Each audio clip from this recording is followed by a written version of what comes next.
All right. I think I'm live. There's probably nobody here, but that's all good. The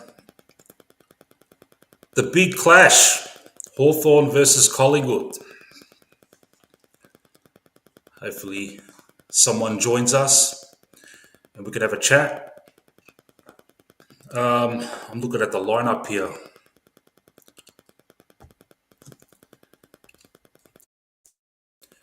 How's that? Frampton, Mitchell and Jeremy Howe in.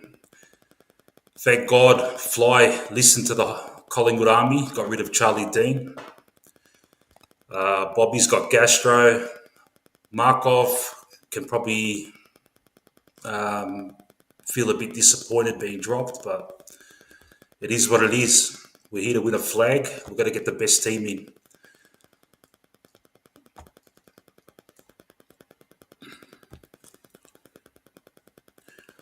Looks like we've got the best defense, probably I reckon from memory, probably for the second time this season. We've got the big boys in, Frampton, Jeremy Howe and Darcy Moore. Hopefully Darcy Moore cannot do any stupid things this time because he's got the Frampton and Howe to help him out back there. Hopefully this opens up a bit of a opening for Perryman or Josh to go into the midfield mix. I'd love to see Perryman in the midfield.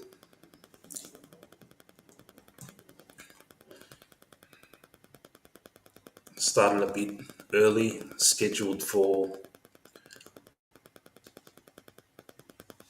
10:30. How are you, Ben Zero? Can you just let me know if I can be heard, man? I'm just hoping I'm not fucking talking to nobody. Yeah, I haven't really advertised this, so I'm not expecting many people to be tuning in. Oh, beautiful. Thanks, Ben. I haven't really advertised. Thanks, Ben. What's your tip, Ben?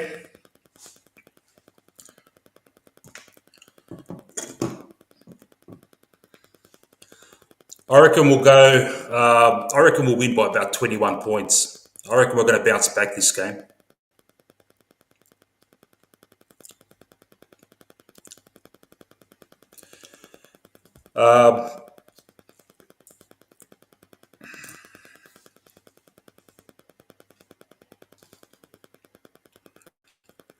About 4 goals.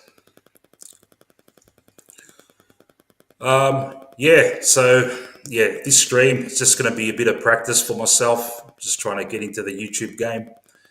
Haven't really advertised it. Would like to make some videos in the coming few weeks. Hopefully that coincides with the Pies getting on a bit of a roll. I reckon we'll be all right this year. I reckon we'll do all right come finals time. We can. I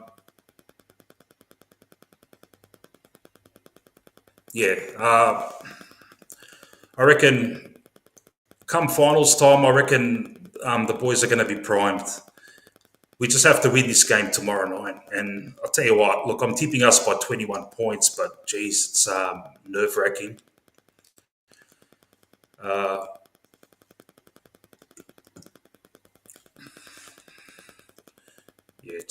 I've scheduled it for 10:30, so hopefully some people jump on.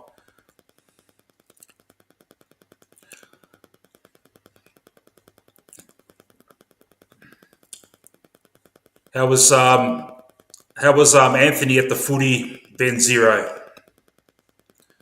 Did he was he going off?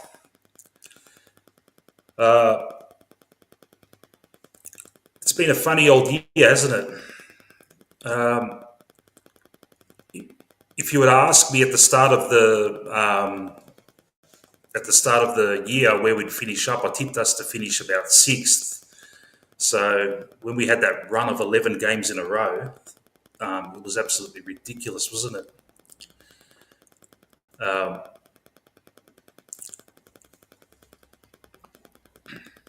It was amazing. We had those 3 fantastic games against Sydney, Brisbane, and Hawthorn, and I thought, mate, this team's going to go all the way. But yeah, I was expecting a bit of a form slump, but obviously Manny's on. All right, I'll get him on.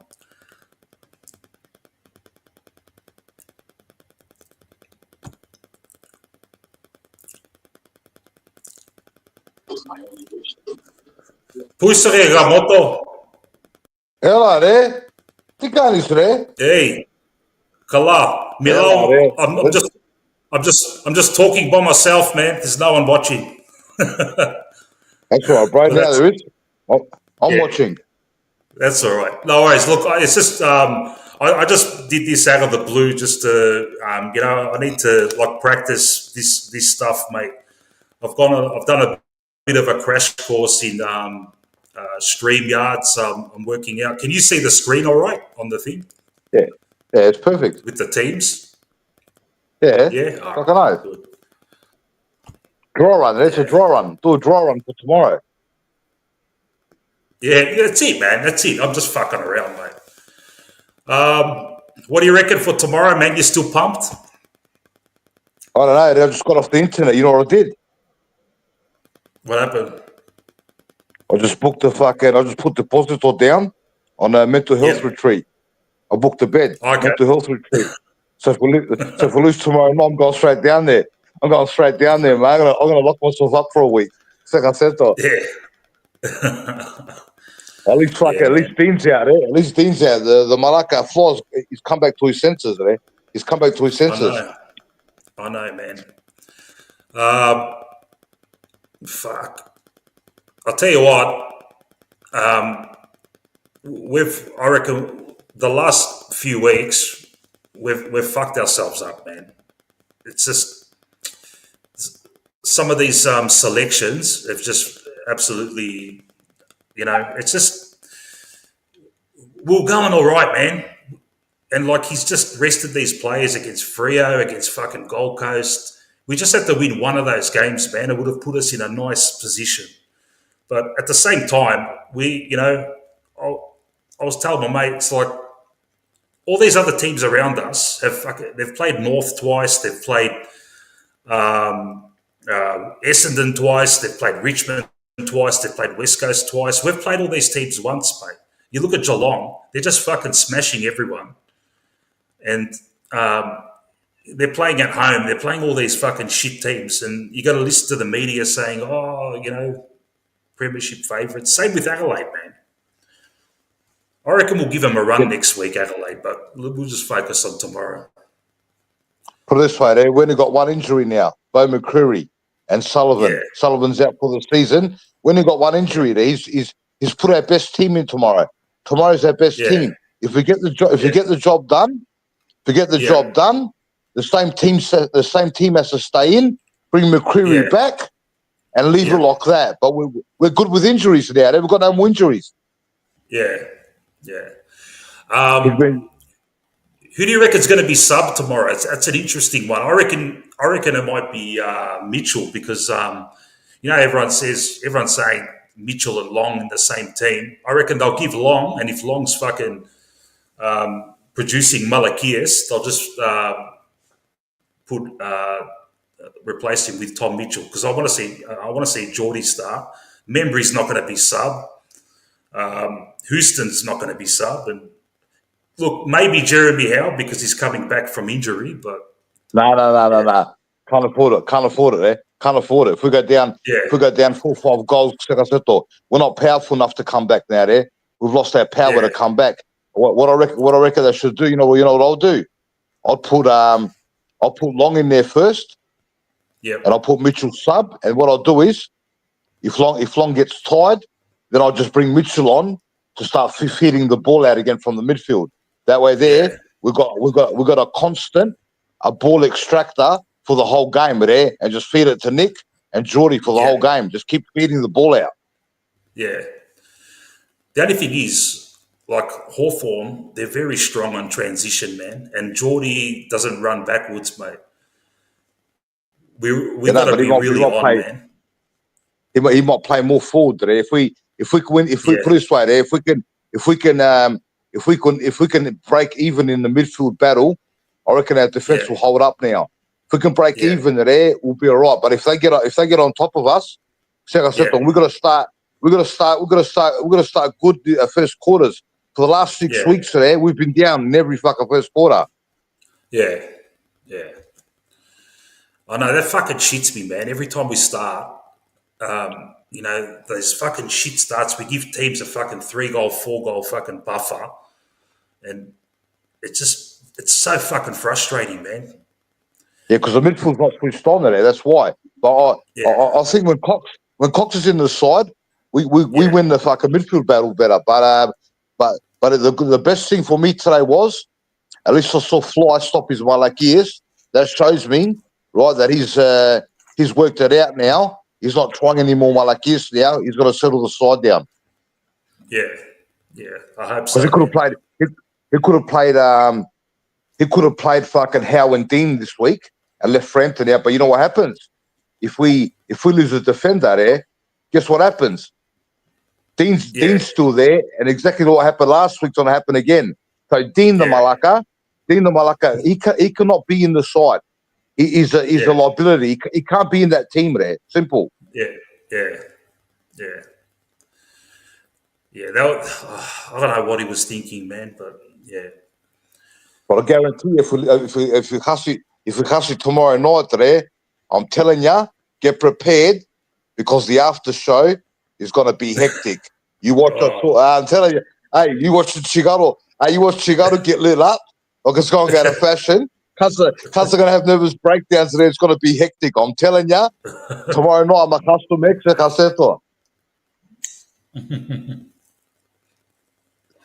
There's Anthony in the chat. You're not sleeping, Anthony. Is he awake to my luck, is he?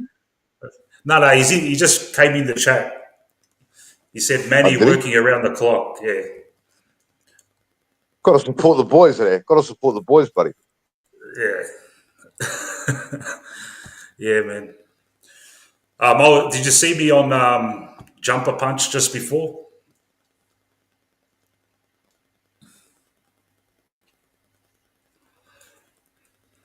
Manny? Pusa Hegamoto.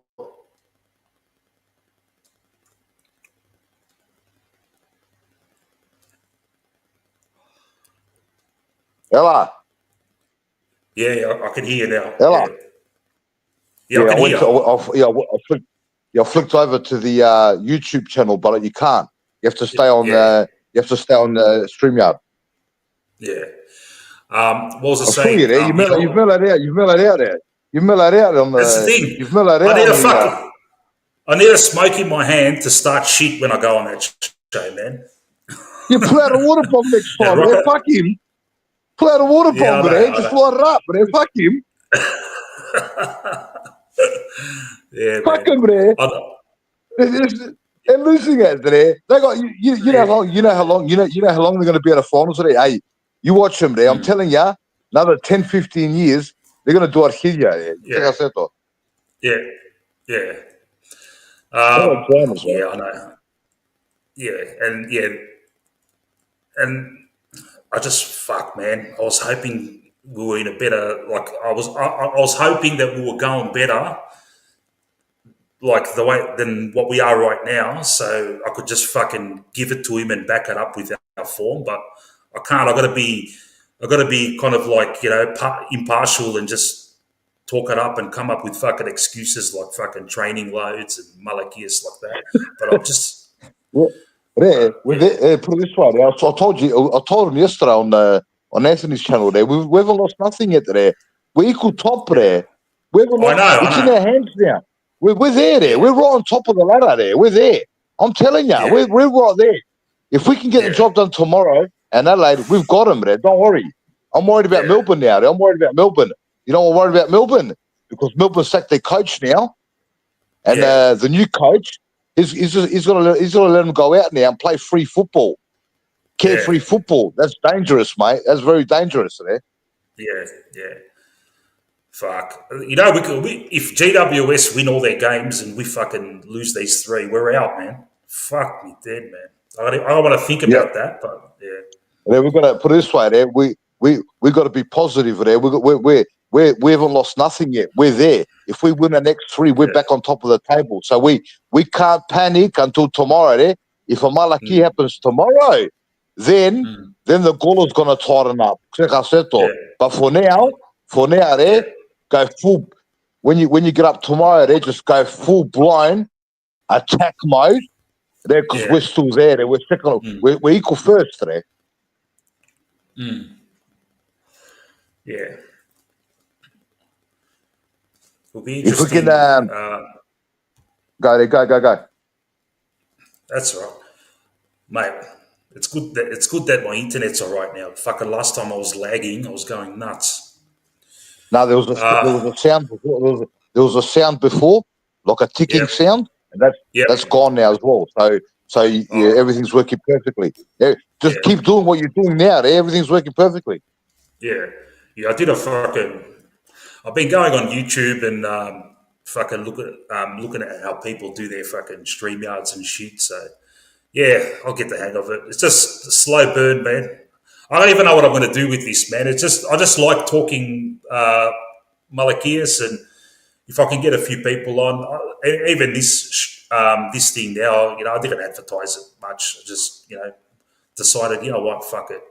I took the night off work tonight. Right, This is therapy for all of us. This is all right. It's a laugh for after the game and shit. But don't worry. Once the season finishes, then you can do other stuff if you're bored. Yeah. But going to the game, fucking McStay is giving me the fucking shits, man. Yeah, the poor bloke's playing three positions there. The bloke Skifali's mixed up. But you know when they talk about playing football on instinct. Yeah.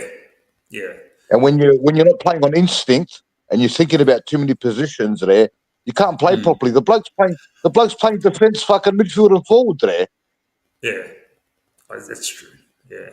You won't see. I'll guarantee you won't see him tomorrow night in the back 50 because we've got Frampton and you won't see him back there now. You see him in the ruck and you see him forward, exactly like it was before there when winning games there. The same fucking team there. He got to. If it's not broken, don't fix it there. We spoke about it last week there. Yeah, it's true, man.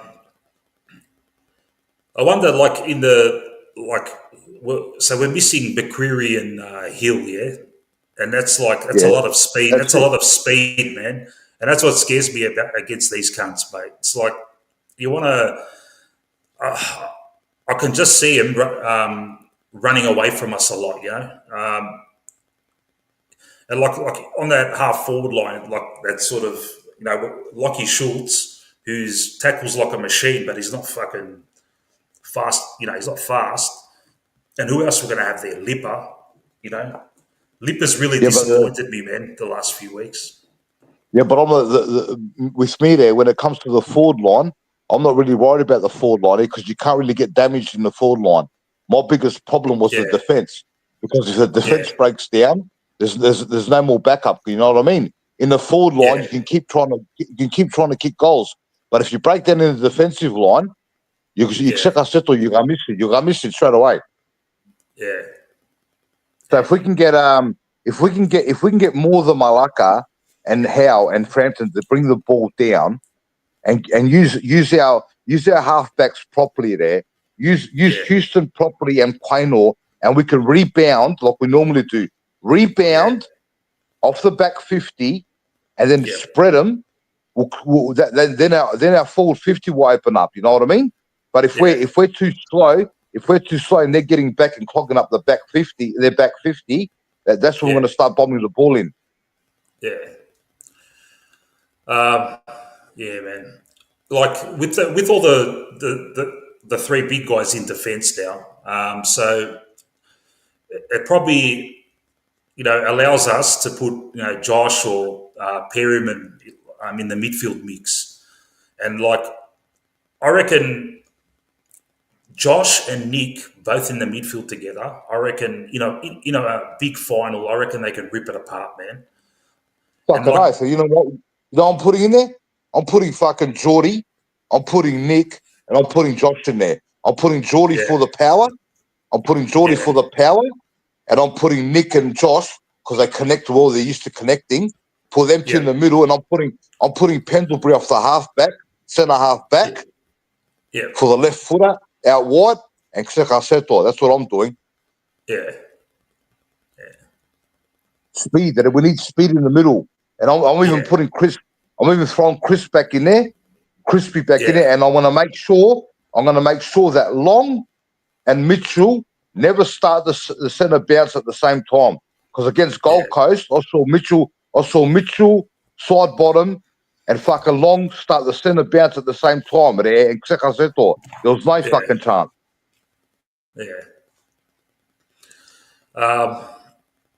Fucking. Do you think the training loads? Do you think that's a valid excuse? Yeah, the training loads will be gone by now. They started training loads 4 weeks ago. We should be fit by now. The legs should be light by now. They won't be heavy legged. You know what I mean?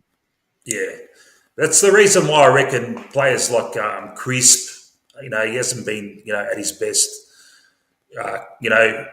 Usually, he's running on top of the ground, but he's been fucking disappointing the last few weeks.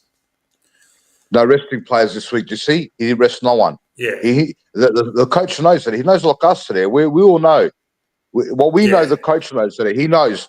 There's no more time to rest anyone now. Now it's locking time. You just put your best team in there, lock it down, and just get the fucking job done. There, no more malakis, It's simple. They've got to rest there before the finals are there. Finals they'll all rest. You've got 3 weeks now to play them. Play them for 3 weeks, and then they can rest before the fucking finals. Yeah, it's either going to be a master stroke that we rested all these players. If we win the flag, it'll be considered an absolute master stroke that he managed all these players, or we're going to look back and say, what the fuck, man? Yeah, no, but put it this way there.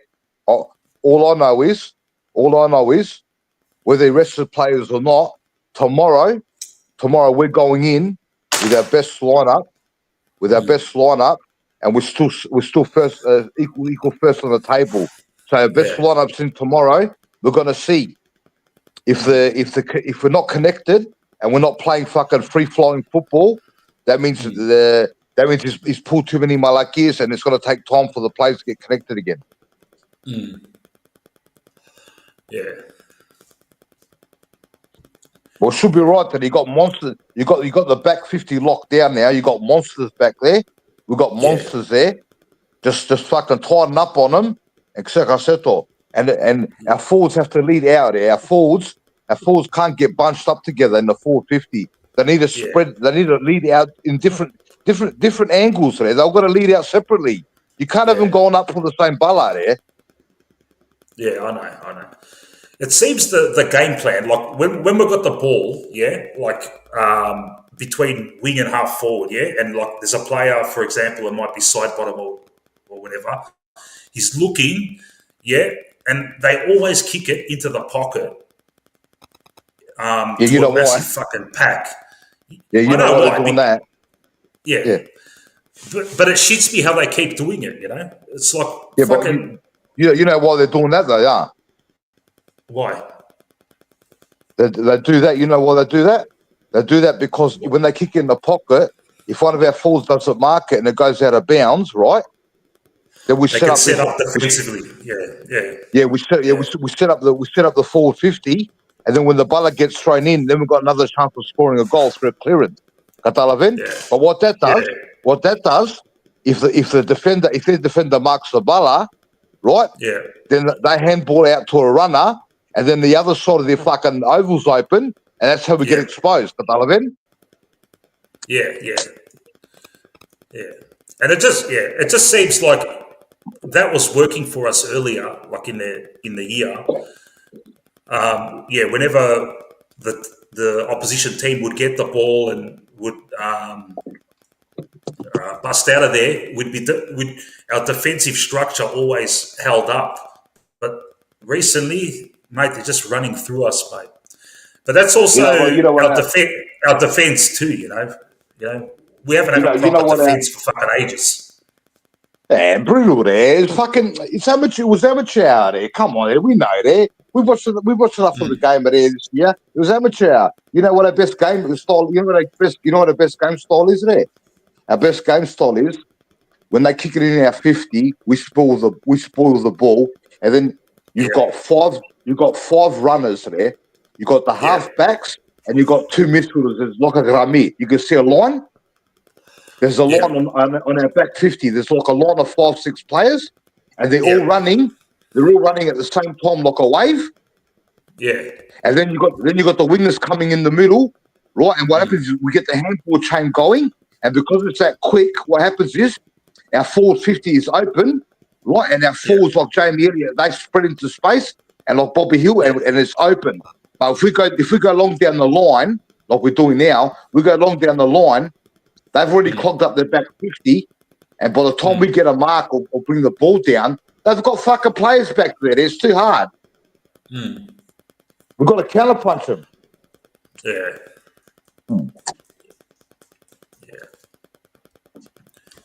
Yeah. So what do you? 2023 there. Remember 2023 there? It was all run and gun. Remember how? Yeah. Remember everyone was talking. All run and gun there. That's what it was. Fucking hell. Always through the corridor. It was exciting, but fuck, man, we could never maintain it, man. Chaos footy. Remember chaos footy? The ball was going everywhere. Now it's like more control. It's more controlled. Long down the line, set up again, and either he's doing that because the players are old. Either he's doing that because the players are old now. He doesn't want to tire them out, or he changed the game style of Malacca. Right, but you know what I can't work out? When Richmond won their 3 premierships, they never changed their game style. You know what happened? Every team knew how they play. Every team knew how they played, but because they were that good at it, no one could stop them. And they had a good age profile too. Those 3 flags they won, they didn't have oldies like us. Yeah. With Fly, like as much as I want to criticise him, he's given us the flag, man. You know, even he almost won the flag in his first year. Yeah, we should have made that fucking grand final. We would have tested Geelong. So I don't with all these decisions he's making. You know, I don't really want to kind of like bag him. You know, you can't bag him. You know why I'm not going to bag him? Put it this way. If I saw Dean in team selection today, I would have fucking lost at him. But you know what I've noticed? With team selection today, he proved to me that he knows. He's gone back to what works. He's gone back and looked at team selection during the year, and he's picked our best side now. He's picked what works. If he done a Malaki and played Dean, I would have lost it. But it proves to me now that he knows that there's time to settle the team down. Yeah. Dean's the knuckles for there. I'm telling you, I've also Dean. He can never play again there. Unless he plays 10 animal games in the VFL there, and he's monstering everyone. Of course, he can't play anymore. He's a liability there. I'm telling you. Yeah. He's just. And you know what else I noticed? You know what else I've noticed with Dean? You know how he's not going to make it there? You know what I've noticed? You know what I've noticed he's not going to make it because of Malacca. The Malacca's been in the system for 4 years, and you know what? He hasn't put on any size there. Yeah. By now, he should be a monster by now. He's been in the system for 4 years. He should be a fucking mammoth there. All the training and weights should be lifting. He hasn't done fuck all there. Yeah, that's what shits me. We've got the best facilities. It's like, mate, everything's there for you to prosper, mate, you know? Yeah, hit the fucking gym there. You want to be a key back there. Hit the gym so you can't get pushed off the ball there. That's why he's grabbing players. That's why he's grabbing the forwards last week. The kids as well because he wasn't strong enough to hold up side by side. Yeah, and he was giving away frees when he didn't even have to. You know, that's what shit. I fucking hate that. You know, when you get busted for when the ball hits the ground, it's like a fucking Titanic. Turning he's got no idea.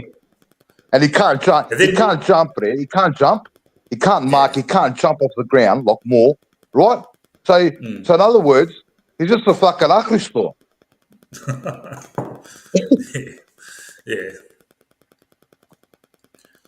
I'm not sure if he's contracted for another year, but if he's not, he's gone. You know what he's only good for there?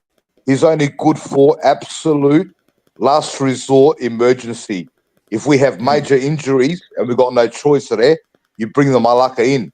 But if you've got troops in the fucking, if you've got fit troops there, you leave them as far away as possible. Yeah.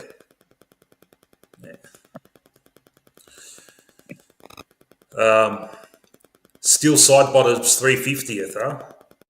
Yeah, lucky. That might be a fucking blessing in disguise there. They might come out hungry and win for steel there. That's a good thing. We normally get up for those Malakias. Yeah. We normally get up for what do you call it? Games. What they're called? Well, those games called today, they're called fucking celebration games to win. Yeah, milestone Malakias. Yeah. He got injured the poor cunt last time. I wonder if you remember, he got injured on his 300s. Remember? He done his knee, the poor cunt. Against North Bulldogs. Melbourne. North Melbourne, I remember it was at the fucking at Marvel. Yeah, the poor cunt. Yeah. Lipinski has to lift. Lipinski has to lift the pussy. He plays two good games. Today, and he plays like a Munir. Plays like a Rafkidi. Yeah. Anthony's favourite. He had like 4 games in a row where he was just fucking killing it, man. And back to the old Lipinski, mate. That's what happened at the Bulldogs today. That's why we got him from the VFL. The coach dropped him at the Bulldogs today because he wasn't. Put it this way, there. For us to win the flag, there, our players have to play minimum 7 out of 10 every week, there, and we can only have. You can only have 1 or 2 players on a down day there. If you got 4 or 5 players on a down day at the same time, you're going to get exposed. Yeah. Against Brisbane, all our midfielders were down apart from Nick, and they absolutely got missing us. And not only that, I don't know if you noticed, but I noticed today, they've got the trick, the Munya, the Brisbane players, they've got a trick. You know what they do there? When a Collingwood player was coming up to him, instead of them handballing up high, they put their hands down and they were handballing underneath the players there, the Munya. Oh, yeah. You know what I mean? So as soon as a Collingwood player was coming to him, they were putting their hands low, right, and they were handballing underneath the players' hands. Low handballs they were doing. Yeah, I noticed that. But we're getting them off. We're getting teams off a bounce today. We're getting them off a loss today. We've got Brisbane off a loss. We're getting Hawthorn off a loss. We've got Fremantle off a loss. Yeah, that's what's happening. We're getting them at their best today. Yeah, and not only that, when they play us, they fucking go nuts. Their pressure ratings are off the charts. Exactly. Yeah. So what the Malakias have to do is when the pressure's at the highest, the Malakias have to grab the balla, right, and just hold on to it for fucking 20 seconds, kick a few angles, open them up a little bit, or switch the balla, tire them out a little bit, tire them out there, switch the ball. We switched the ball fuck all last week. I don't think we switched the ball at all. Nah. And we've got good users back there. You got your Quaynors, you got your your Houstons, and your Josh. Switch the ball. Even Dusty Moore. Dusty Moore can use it, the Malaka. I've seen him running out of fucking half back there and hit 50-meter targets on the wing. I've seen him. before. Yeah. You know, when he runs with the ball and he hits the target, and he's running out. But the good thing about this week is, last week, fucking what's his name was taking the kick out, Houston, and he was playing too deep. Now with Howe back, Howe will take the kick out. Howe will take the kick outs, and Houston will stay a bit higher up the wing there, half back. Yeah. Yeah. I reckon the plan was for Dan Houston to play exactly how he used to play at Port at the start of the year. And remember when he missed those games because he fucking belted some Carlton player. And then Josh went there. Josh became the guy. And then Josh just started killing it, and they just stayed with that. That's what I reckon. Exactly. But you know what doesn't make sense? All right. Houston's not getting the baller. So what you do is, you know Josh can play in the midfield, right? It's not rocket science. So what you do is, you give Houston Josh's fucking role. You get Josh out of the half back line. You put Josh in the middle, right? You put Josh on the wing, and you put Houston where Josh is, and make Houston kick the ball down the fucking. Make Houston do Josh's role. But now you got Josh's role. So what you're doing is you got Josh as a half back. You're wasting Houston, and you're losing power to the midfield. Yeah, yeah. Betty Zero. You're on, mate. Evening, legends. How are you, pal? Benny Bronco from the Bronx. What are you doing, buddy? That's a late one, mate. Huh? How's Can you this? hear me? I've got my headphones in. I can hear you perfectly, bro. Red hot. Thanks for joining a conversation between the three of us that no one's fucking listening to. Fucking there. We're proper supporters of that. Listen, we're proper supporters of that. We bleed black and white for it. That's why we're proper supporters, mate. That's what you got to do for the club, but you got to show up, buddy. Yeah. I wanted to jump on last stream, but my kids are running around, so you know. Nah, all good, mate. All good. Do you go to most games, Ben? Yeah, most home games. Biggest bitch is Thursday nights because my wife works. So I've given my tickets to Anthony and his brother this week, so they're going for me. All right. Are you what kind of member are you? Are you a AFL or a Legends or? Nah, I've been a Legends member since 2011. Yeah, I'm a Legends member as well. Like I've got tickets for the game, but they're in the fucking nosebleeds, so I'm probably not going to go because I fucking hate sitting up there, man. And just the whole logistics of catching a train, going, you know, when I've got a good seat, no problems, man. I'll like home games, but I get my membership every year, but I only usually get to go to like probably about 5 or 6 games a year. Yeah. Which area are you from, Ben? So I'm from, like Frankston, Seaford sort of area. Well, if you come inland a little bit, I'm in a suburb called Skye. It's like in between Cranbourne and Seaford. All right. Okay. That's Robert Harvey territory. Yeah. Yeah. A lot of Collingwood supporters around there? Oh, look, I know a few, but maybe that's just because I know a few people who barrack for the Pies. But there's a lot of Melbourne around here too. Fuck. Yeah, Melbourne supporters. Because of Casey, I think, you know? Yeah. Mate, I don't know if it's just me, but every Melbourne supporter I've met, they're all dickheads. I don't know. It's just me, mate. Every time, mate, there's something peculiar about it, mate. They're a bit weird. I won't tell you who my eldest brother barracks for then. Oh, no. Yeah, my oldest brother barracks for fucking Richmond, and mate, I went for a year. I was bagging him for years, and then they won those flags, and it was like, fuck me. He had his time. Yeah. So what do you reckon for tomorrow, mate? Yeah, I think we're a goal better per quarter than Hawthorn at least, you know. So, but I think we'll get further ahead than maybe 24 points, and they'll kind of peg Yeah, it back maybe late, you know. And so, yeah, 4 or 5 goals, I'm thinking. yeah. Hope fucking Ginny doesn't have another good game against us. Fucking hell, man. With Yeah, us, mate, he got goes to get laid missing. out there. Yeah. Swap Maynard to absolutely He's got to, fucking destroy he's that got to get cunt. laid out. Simple as that. He's got to get laid Yeah, out. Simple as that. Enough's enough. Enough's enough. Stop all the bullshit. Just yeah, lay the malaka out and get over and done with. Fuck me. Sits there fucking carrying yeah, on like a dickhead. Premiership play and he acts like a fucking imbecile. You know what I mean? Dickhead. yeah. You know he's going to All get a right. look at it because Hawthorn get the most free kicks down forward, and our boys have been giving them away, like Houston especially. I think he gave away 4 head-high free kicks last week.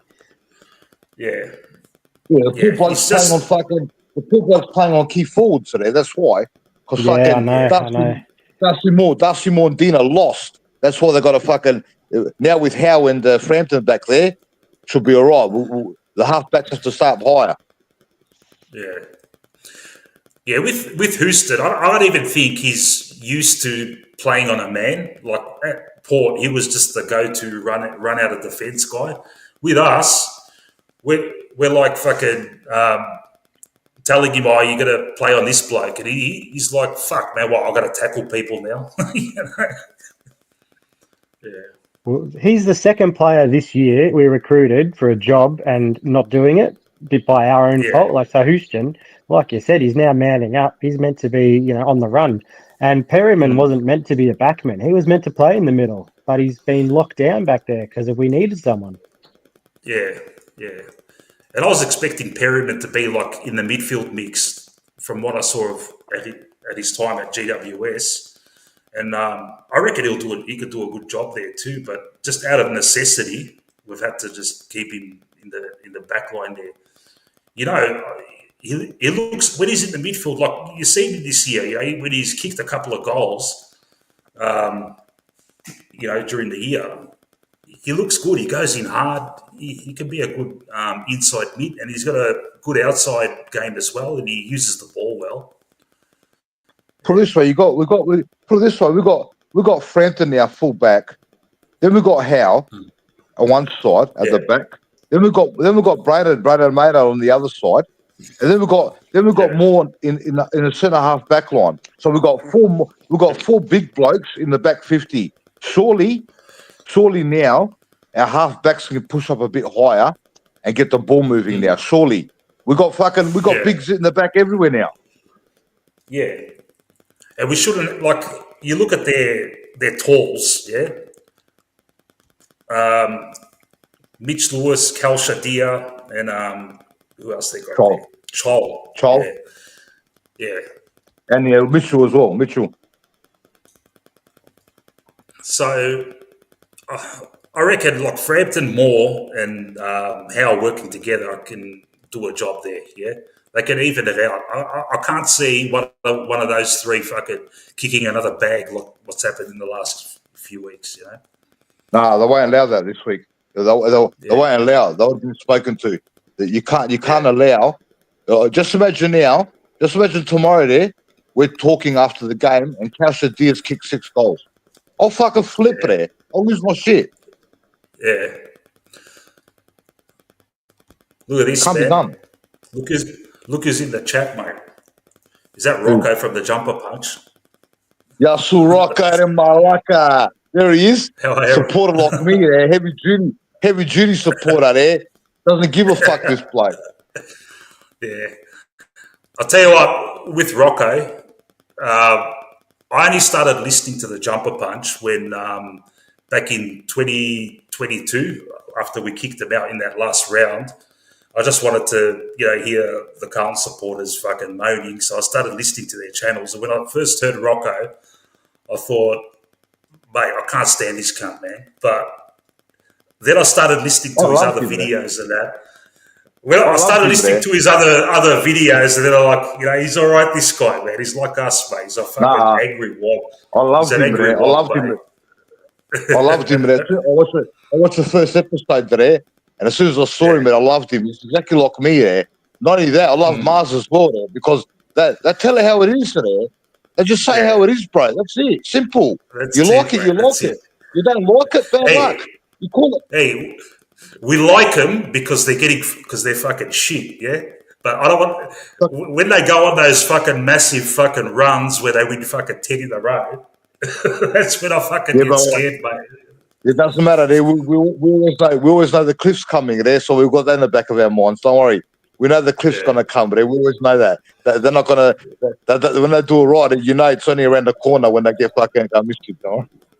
yeah. All right, there's this guy that's waiting in the chat. I've never seen his name before, but I'll give him a go. His name's Bottleack. We'll see how we go here. Mr. Bottleack, welcome to the stream, mate. Oh, thank you very much. Can you hear me? I can hear you perfectly, mate. Oh, terrific. I've got you on speaker. It's my first time using stream. No worries, man. How's You're it a going? Collingwood supporter. Very good, man. Yeah. Very good. Optimistic about tomorrow and see how the boys go, man. Just want to see a better effort than the last few weeks. What do you reckon, mate? Yeah, the effort was very disappointing last week. It was clear that Brisbane wanted it a bit more. I was a bit worried about the distractions of the week with Fly talking about Silvani and the unsigned contracts. Yeah. I was a bit worried that it all came to a head and it got a bit too hard for him. Yeah. Are you a JSOS fan? I am, but I'm not. I wasn't a fan of the father at all. I went to the same school and I'm of the same vintage. So I'm just wondering why St Kilda wouldn't what was be that? interested. I'm wondering why St Kilda wouldn't be interested. Yeah. What school was that? Marcelin? Marcelin, yeah. Yeah. Yeah. Look, as a player, I loved Steve Silvani. He was an absolute gun, man. I don't even know what happened there with Carlton, all that bullshit. I don't know, there's always shit going on over there.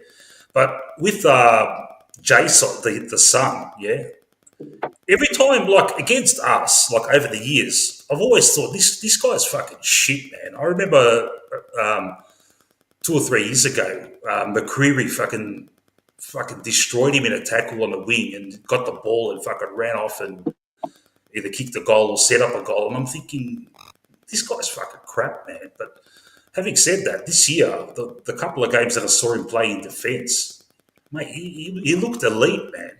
You just got to keep him on the... I'd like to see what our fitness staff could do with him. Yeah, interesting, yeah. But now...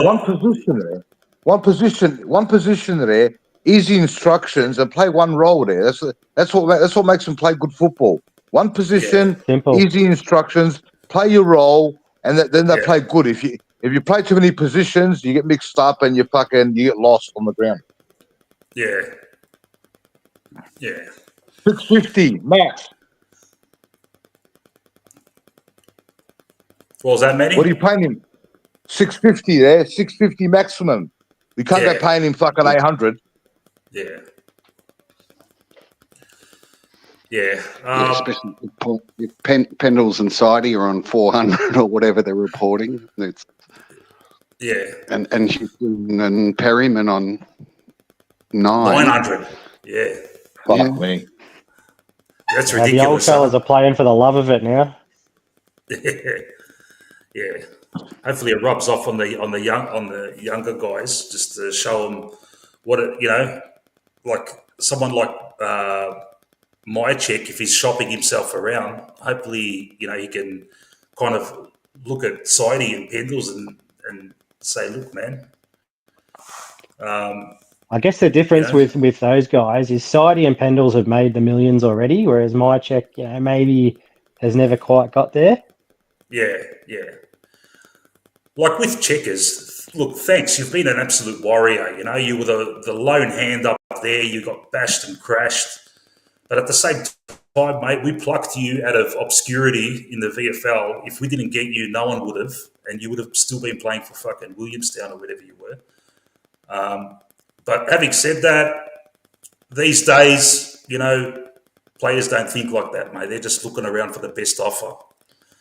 You know, unless you've been there for fucking years and, you know, you've established an absolute connection to the club and the fans like Sidey and Pendles. Yeah. Worst way, I think he's repaid that loyalty already. Checkers. If he goes there, you know what happens? If he goes, mate, you bring Westy straight in, West straight in, and you give him game time like Logan Morris. He's 20 years old. You see what he's doing? Just bring in the kid and just get Westy, give Westy game time. What's seriously there? How much more does fucking Mychek do apart from get up the line and put his body on the line that Westy can't do? He's only kicking fucking 1 goal a game there. 1-2 goals a game maximum. Yeah.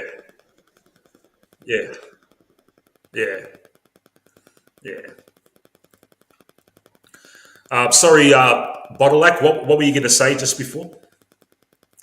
Oh, just on the Checkers loyalty, I think he's well and truly repaid us. He's played for unders and for a long time. Yeah. It's good to see this year finally he's had some other big boys around him. But unfortunately, he can't play like 3 or 4 games, and then they've been resting him. So if I was another team, I'd be thinking, mate, this bloke can't fucking play 5 games in a row, you know. Anyway. Yeah, but it might be management. Maybe he could have played them. Maybe it was fine. Yeah. That's what I think with some of the management things we've been doing this year. It's like I reckon some of these players could have played and we could have won those games, especially against Geelong when we rested Jeremy Howe. I think it was after a 5-day break or something like that, mate. He plays, we win that game, man, for sure. It's not Wade that are protecting his job, but it's Wade protecting his job because Wade knows if he keeps playing players and they all break down at the same time, he gets sacked. So if he rests them and they don't break down, it looks good on him. He keeps his job. You know what I mean? He gets a pay rise at the end of the year. Yeah.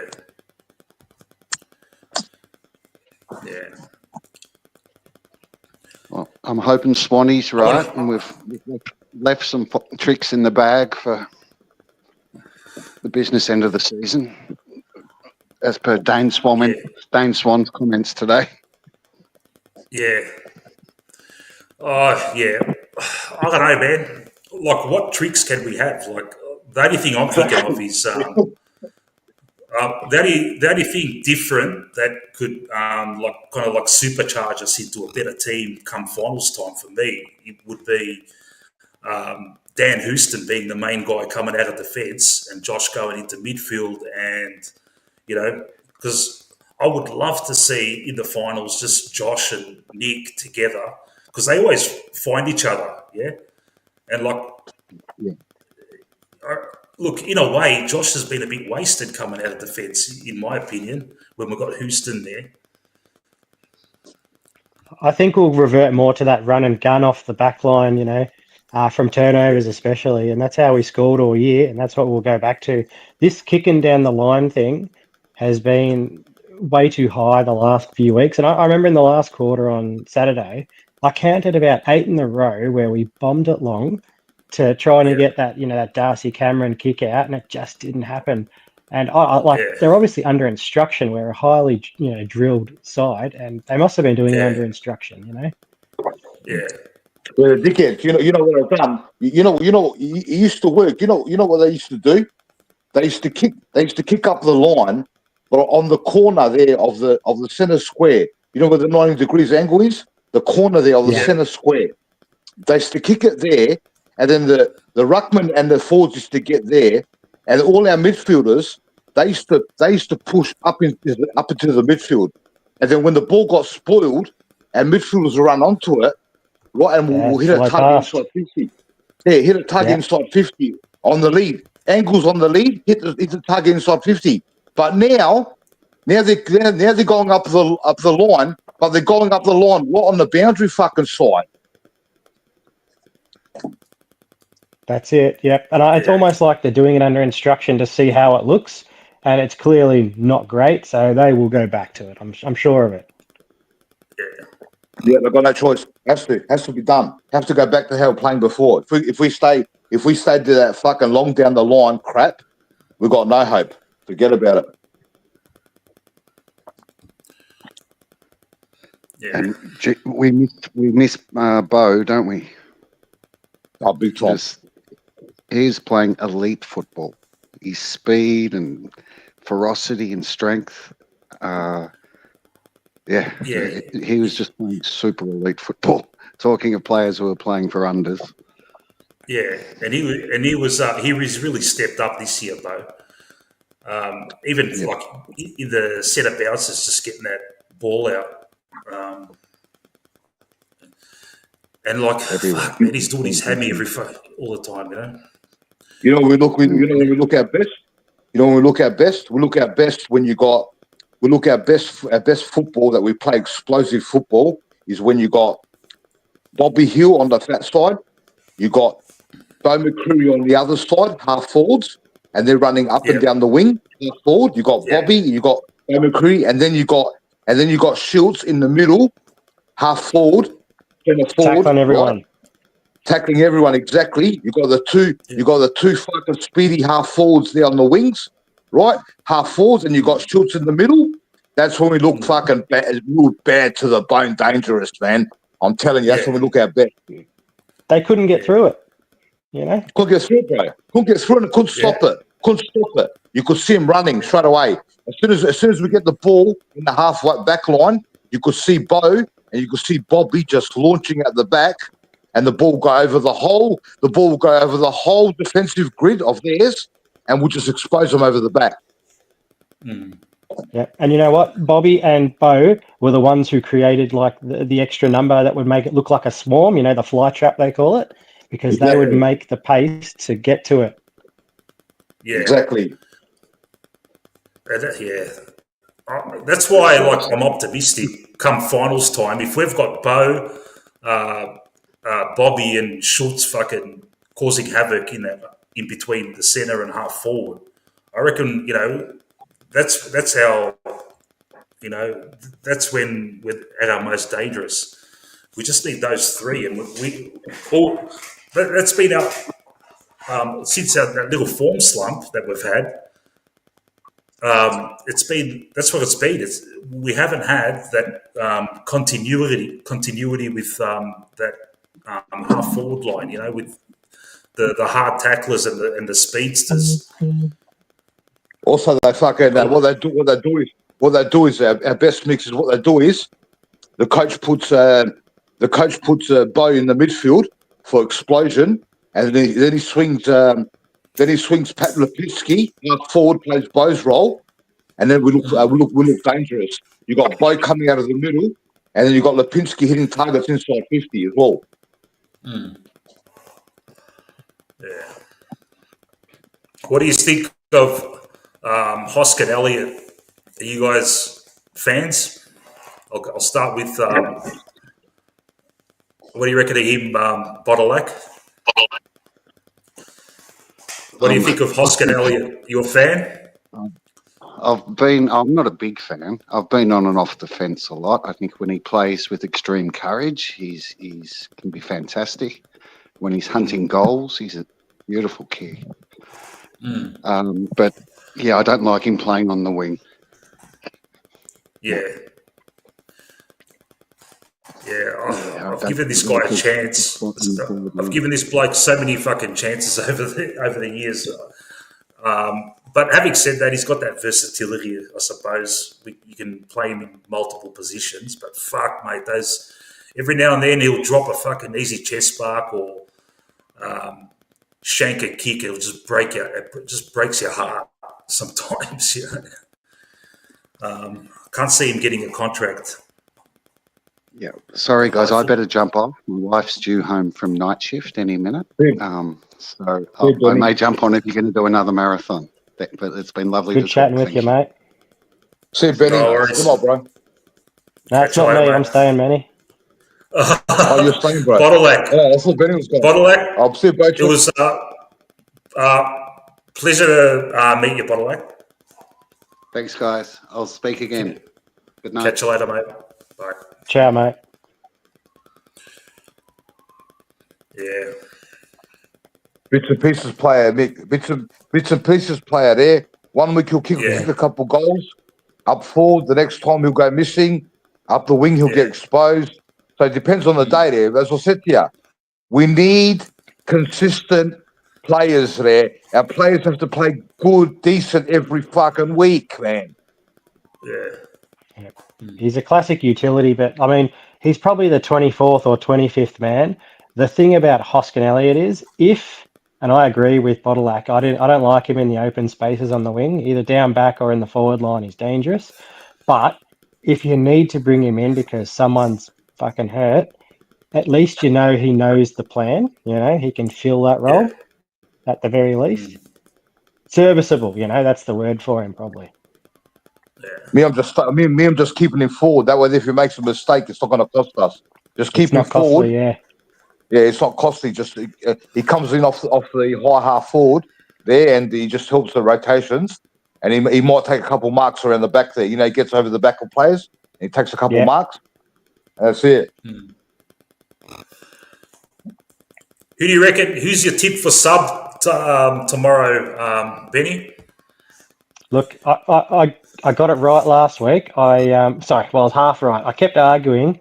It's not going to be Degoe. It's not going to be Degoe. No one believed me. I said, trust me, they want the data on him. They want to see how far he can go before he needs a rest. I was shocked that it was Bobby. Absolutely shocked. I thought for sure it was going to be Will Hoskin Elliott.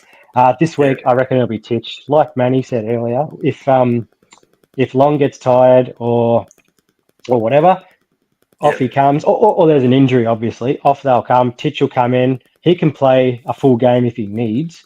But he's not a bursty player either, but he will fill the oh shit role. I need to get some hands out of the contest sort of thing. So, I mean, I can't see any of the others being the sub. That's why I'm picking him. Yeah. Rest Geordie in a forward 50. Rest him up there, Benny. Absolutely. He doesn't need to be subbed off. Not this week. He needs to show over the next 3 weeks that he's got the fitness to run out these hard matches because he's going to be running his ass off in September. Exactly. Yeah. And that's my big call for the finals. I reckon Geordie is just going to break it apart. That's what he does, bro. That's what he does. Yeah. That's what he does. Even last week, the poor bloke hasn't played for fucking 15 rounds there. He come in and straight away he put a goal on the board. Straight away. You know what I mean? Yeah. That's what's missing so much footy. If he can explode, I'm telling you, we've seen it before there. He can break a game open there in a matter of 5 minutes. He can put a side to bed. I've seen it before, mate. Yeah. I'm going to put I'm going to bring in Kynan, a name we all know. Bring him in. Bring him in there. How we doing, boys? How we doing? Kynan, what's up, brother? Oh, yeah, not bad. Oh, not much, man, not much. What's your tip for tomorrow, bro? I reckon we'll struggle a bit, but we'll get over the line, I reckon. Yeah. We'll start off a bit slow, but we'll ramp it up. Yeah, we always fucking start slow. Guaranteed we'll cop the first 2 or 3, and then we'll have to fight back again. But my call's probably Ned Long for the sub. Yeah. No, he can't be because he's named on the field. He's named on the field to start, so it's the sub's got to be. I would have thought the same thing, kind of. But once I heard that once they're listed on the field, they can't. I'm like, I didn't even know that was a thing. I thought you just listed who you want, and on the day you choose. Yeah, right. But apparently, if they're on the field, that's it. They're in. Mitchell. Well, who's going to be the sub then? We reckon. Yeah. Mitchell. Yeah, Titch. Yeah, right. Okay, interesting.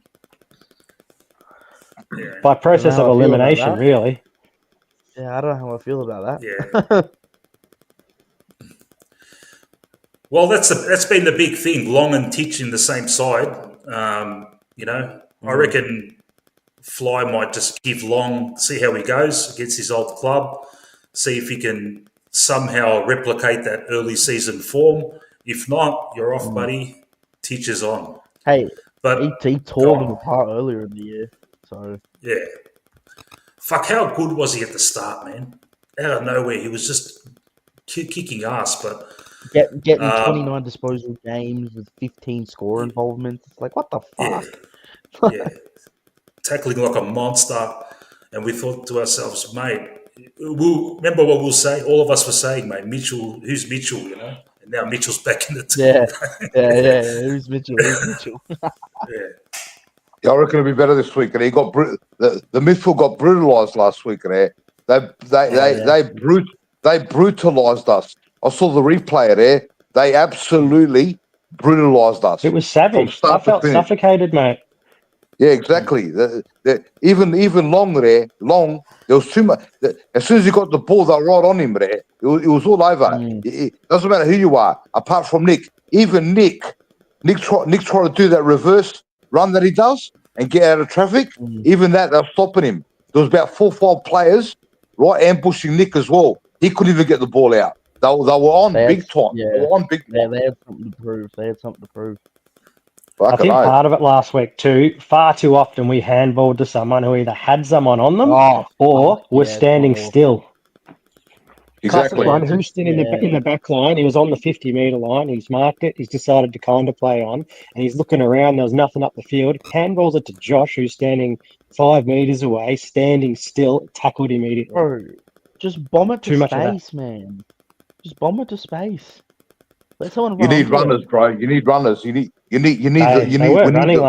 running game. Yeah, we need the running game. If they're stagnant, you need 2-3 players on the side of the ball carrier running hard next to them so they can feed the handball on the angle. You know what I mean? If they're all together clumped up, it's too easy to put pressure on them. That's why I like Markov, but when his form is down, it sucks. Yeah. Markov, he just runs. That's all he does. Yeah, but he's better off the halfback. We've got too many players there. Absolutely. I don't know what Fly was thinking putting him on a half forward flank. It doesn't seem comfortable there. He needs to be running towards goals, not like running away from goal, trying to get the ball and then turning around. Yeah, exactly. Yeah, exactly. Yeah. That was a Jason Cloak move, mate. That's Jason Cloak. Well, good news about Hawthorn though. Will Day is not in the side, so that's a big W for us. Yeah. And also the guy that tags Dacos, McGuinness. I'm just looking at the team now. He's not in there either. I think everyone's slowly been taking the tag off of Nick, and they've been because they realised it doesn't do anything. Yeah, and they've been running a shutdown style of football to stop the team rather than Nick. Because if all we have to do is rely on Nick, then it exposes us. Because if they shut every other aspect up but Nick, then we're kind of fucked. Yeah.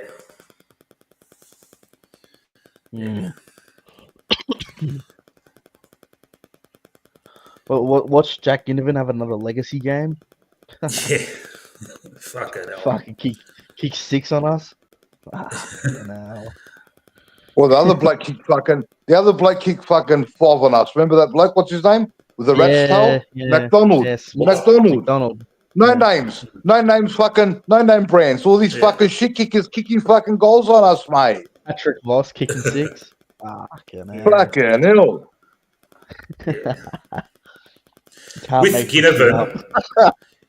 With Ginnivan, I don't know what you guys think, but fuck, I loved him when he was with us, man.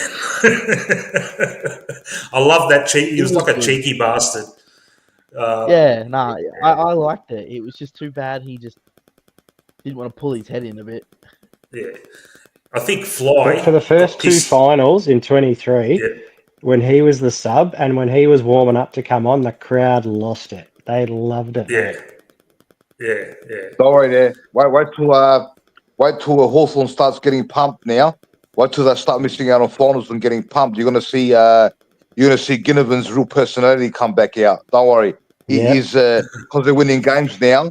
He's just staying afloat. But don't worry. Watch when they start getting fucking pumped and they can't celebrate like usual. You're going to see the cracks emerge, mate. Don't worry about that. Take him flipping off the crowd. Dickhead. I reckon Fly got pissed off in the grand final when he had that shot from fucking 45 metres and he just the sideways one. Yeah, it's like, mate, what are you doing? It's a grand final. We need a fucking goal right here, and you're doing party tricks. Fuck. And you could tell side bottom ran up to him and said, "Kick a drop punt," and he just ignored him. Yeah, and that I reckon that was the catalyst. As if you're trying to do a fucking banana from 45 out. Yeah. He's not Jeremy Cameron. Yeah, straight up. Jezza can do it though. That's the thing. Jezza can fucking do That's it. And I'm worried about that. I'm worried about that Watson, mate. I'm worried about that Watson there. I'm worried about him. That Watson has to be watched 24 hours a day. That Watson has to be watched. He's the fly star. He's got to be watched constantly, mate. Quain or someone's got to go on him hard. Yeah, get Q on him. Get Bruzzy on him. Get Brad be a fucking matchup. Get Bruzzy on him. Yeah, Bruzzy. Fucking hell, lay him out. Yeah, straight up. One pump who fucking fly into the crowd. Hey, boys, I'm just going to make myself a coffee, okay? I'll be back in 2 seconds. Go there. Yeah. Go there. Well, it's like fucking, mate, Bruzzy winning that one-on-one against Charlie Cameron. Mate, that was good shit. That was beautiful to watch. Yes, that was right in front of us, Con, and then I was like, oh no, if this gets through, Charlie's scoring here. And he bumped him to the side, the ball goes the other way. Perfect, mate. Yeah. Absolutely perfect. That's what I mean. Like, imagine Bruzzy's the captain there. Like, that's just going to pump everyone up. If he does something like that, the whole team's going to be like, fuck, the captain's putting in work, or we need to step it up. It's definitely a Manny, are you going to the footy next week in Adelaide? Nah, it's sold out, bro. Sold out today. Yeah, it would be. Can't get a ticket here, bro. It's sold out. There'll be 50,000 people there. We're so used to 100,000 stadium. I've gone to the footy, bro. I've gone to the footy before here against Port Adelaide and that. And I'm from Adelaide. They think I'm from Melbourne. They don't know I'm from Adelaide. They think I'm in Melbourne because I'm dressed up in Collingwood stuff. You know how many times I literally punched on, bro? I literally punched on with them. I've heard about that joint. Real? Yeah. Yeah. Because if we're losing and they start giving me shit, bro, it's on. I can't sit there and cop it, bro. I'll give it to them straight back. Yeah. But they think I'm a Melbourne supporter. They don't know I'm from Adelaide. And I was watching the Crows train up the road from me, about 5 minutes walk from here. They train up the road from me, West Lakes. Mate, if you see how they were training and how they weren't changing positions, and you see how connected they were, the only person that was moving was Rankin, who was gone from the midfield. Yeah, from the midfield into the forward line. But apart from that, their team was settled down. Yeah, but Adelaide are who they are right now. You know, you can study it now. They're not going to change. That's just who they are. No surprises. That's what I'm saying. No cute shit, bro. No cute shit. All the players playing in their positions. No, nothing experimental. Time's done. No more experimental. What's the feeling in Adelaide, Manny? With Adelaide, are they like talking premierships? They're up and about. That I'll see. Put it this way. I'll go to the West Lakes Mall, it's called. The Crows train across the road from the West Lakes Shopping Centre. Yeah. And I'll walk down there sometimes and there you can see what's his name? Tex Walker, Gogarty, and Gogarty's there, Rochelle, the other Malacca, the big, what's his name? Phil Thorpe. They all have coffees there and I'll walk straight past them. I'll give them shit there all the time. About Collingwood. Yeah, they know me. I'll see them all the time. They train here. The old football park where they used to play the games, they train there now. But the grandstand's been knocked down and it's all open now. So you can walk across the road now from the car park and you can sit on the hill there and watch them train. Yeah. They train full on now. They're getting primed, mate. They're getting primed. But don't worry. if we get to the Adelaide Oval next week there, and we put 3-4 quick goals on them, we got them as well. Don't worry, we got them. We just need their midfield to not run rampant. That's the only thing. Yeah, I was watching the they're game forwards as well. against. Oh, who was it? Who did they play last week? Hawthorn. Hawthorn. That's what it was. Yeah, I was watching it, and mate, their midfield, as soon as they got on a roll, bang, bang, bang, bang, bang, bang, goals after goals. They need to cut their flow. Stop their quick ball out of the middle into the 50. Because that's how they score most of their goals. Is that real quick ball movement into the forward 50. Yes, that's why we play. That's why we play good at the Adelaide Oval. You know what? Because the oval shaped like the oval shape is like the Geelong Oval, but just a bit wider. So what happens is we can suffocate them in the middle. We can suffocate them, and then we can expose them on the run. See, that's why we get them at the Adelaide Oval. Yeah, I like Adelaide Oval. It's real nice. It's only that we got over them. They know. What do you call it? It's in their mind that we've got over them. We've beat them the last 7 times in a row. They know we can give it to them.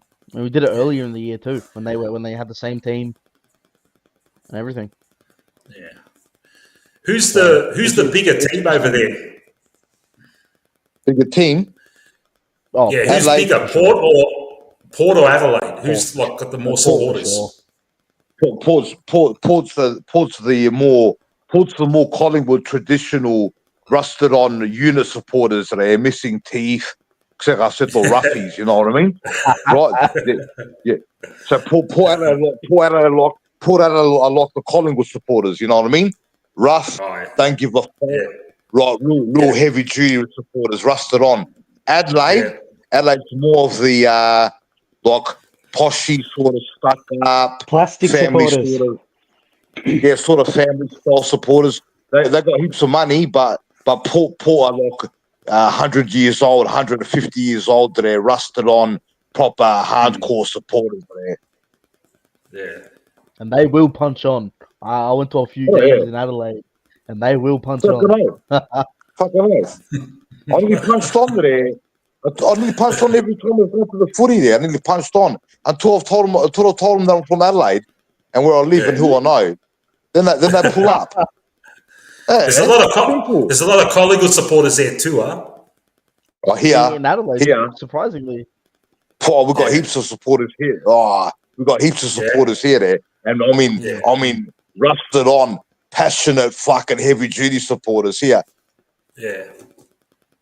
In the Riverland and Loxton and all those areas there, it's all fucking Collingwood. Here, everywhere, it's all Collingwood there. Collingwood. Carlton supporters as well there, but heaps of Collingwood supporters, bro. A lot of the wogs in Adelaide are big Carlton supporters.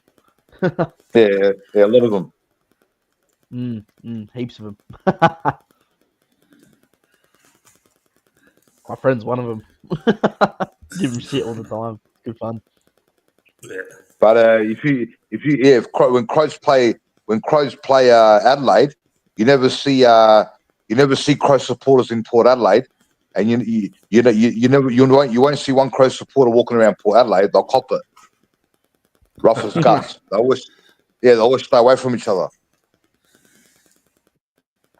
Like imagine if I can put it this way: Port, the Adelaide headquarters, and the Port Adelaide headquarters is about 5 minutes drive away. You can get there in 5 minutes. That's how close it is. Yeah. Fair play. Yeah, right. There you go. God, I'm so happy, bro. I was so happy to see that Billy Frampton was back in the side today, mate. When I saw that, bro, I lit up like a Christmas tree. Manny's door's really happy too. Both doors, screen doors as well. The screen door would have come off. The screen door would have come off as well, bro. The fact that he said in his presser, the magnets will be around Billy, bro. Don't do that. You dick. Don't do that shit. Now all we need is think Billy to that was- come out and play a shocker. That's all we fucking need. Yeah, fucking don't put it into the ether, mate. Don't put it out there. I know.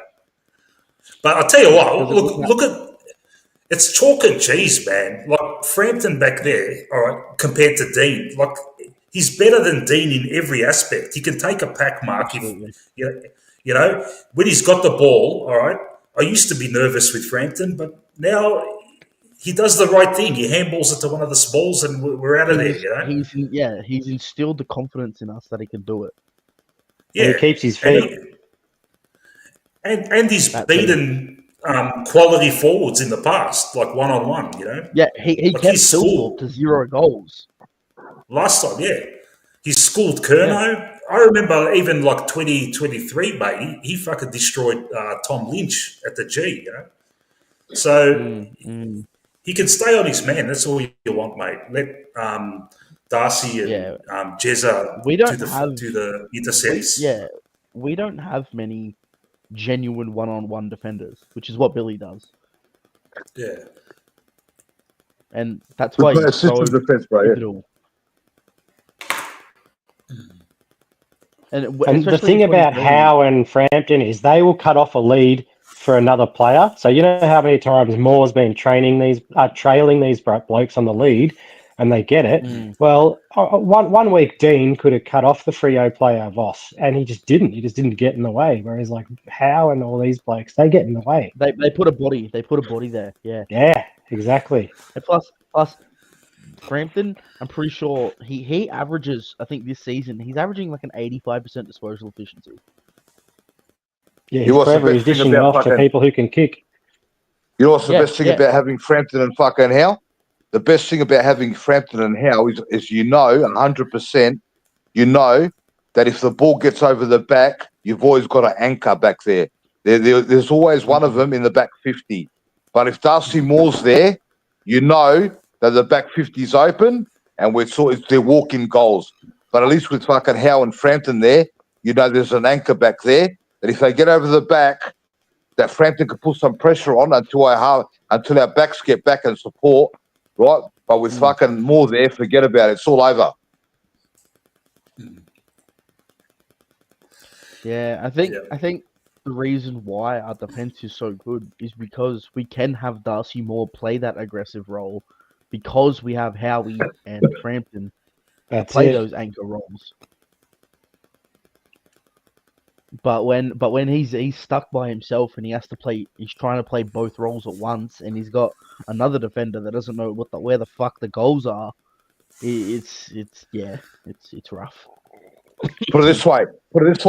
If we got Frampton back and Howe back this week, and Darcy Moore still plays like a shit kicker, the question needs to be asked. Then he's got to play better this week. If he plays like he did last week, we have to ask the question. You can't have the members losing confidence in the captain. It's time to go. Simple. Yeah. Yeah. I'd be very surprised if he's captain next year. Fuck me.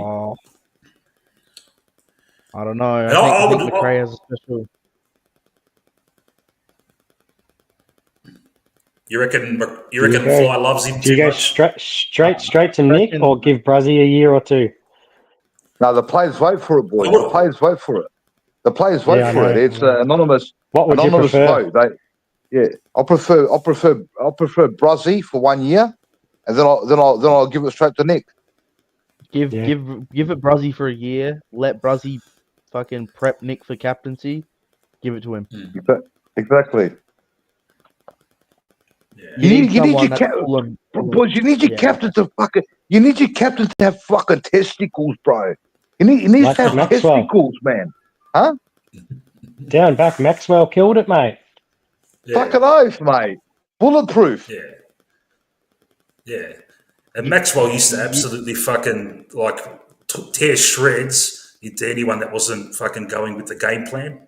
Like on the field in front of everyone, didn't give a fuck, mate. Would just fucking remember telling Maxwell? off Heath Shaw. Yeah. And that was Did all the small things. Yeah, you don't see Darcy Moore like, telling off any of our players for doing something stupid. He can't. No. He can't. You know why he can't? You know why he can't? He can't tell them off because he's worse than all of them. He's worse than the rest of them. The fucking idiot. That's why. It would be hypocritical to tell someone to do something better if he's playing like that. Exactly. If I was Brazil, I'd walk up to him and say, "Listen, dickhead, listen, you're exposing me. You're exposing me here. Lift your fucking game." But you know what? You know what the problem is? Fly come out 3 weeks ago and told the world that he had spoken to him, and he went back to his old tricks again. He fucking spoke to him. What did he speak to him about? Got him shopping at fucking Coles. Fuck me. Yeah, you don't tell everyone that you talked to him about it, and then he still does that shit. You can't do that.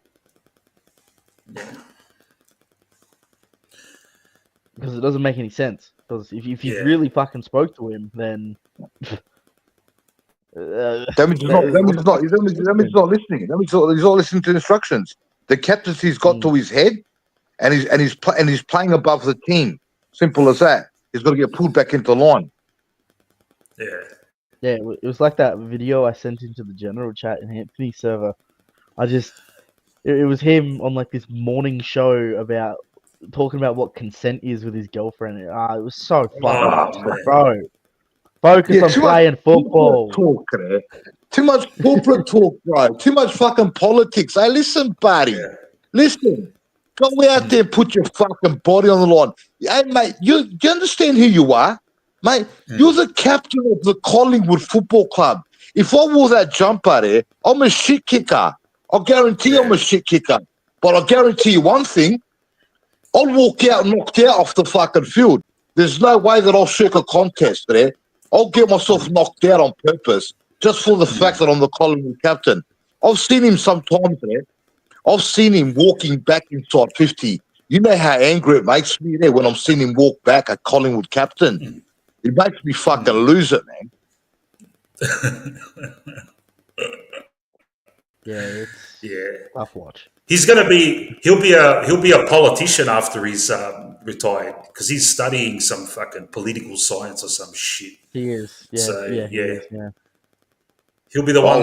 We'll be seeing him on the fucking TV telling us fucking lockdowns. All I know is all I remember is Nathan Buckley used to play good every game, decent every game. Nick Dacos, he plays decent every game. Gavin Brown used to play decent every game. Tony Shaw used to play good every game. This is the only Malacca captain, the only captain that I've seen that plays one good game in every fucking 7. Yeah. Even Nick Maxwell, mate. He wasn't the best player, but fuck he used to go in, Pendlebury as well there every week. Pendlebury. Yeah. Pendlebury. Yeah. Yeah, he would just show up and just do his shit. He would just do his shit every week without fault. Even the Malacca, what he does is before the first bounce, he grabs the players in the circle there, and you can see him, and he's fucking going off his head, and then the ball bounces, and he gets lost. Well, what are you saying in the circle, buddy? What are you saying? Fucking hell, mate. Yeah. Well, at least how are you getting like that, like aggressive before game, and then putting up a performance like that? It doesn't make sense. How you gonna address the players and tell the players? You know what he's doing? I'll tell you exactly what he's saying. I've read his lips. I've paused it and I put on slow motion on Foxtel, and I've read his lips. You know what he's saying? He's talking to the players about the pressure, about the contest, right, and being connected. And then he goes out there and he does the opposite of everything he just said. He doesn't even look like he communicates with the backline half the time. Yeah.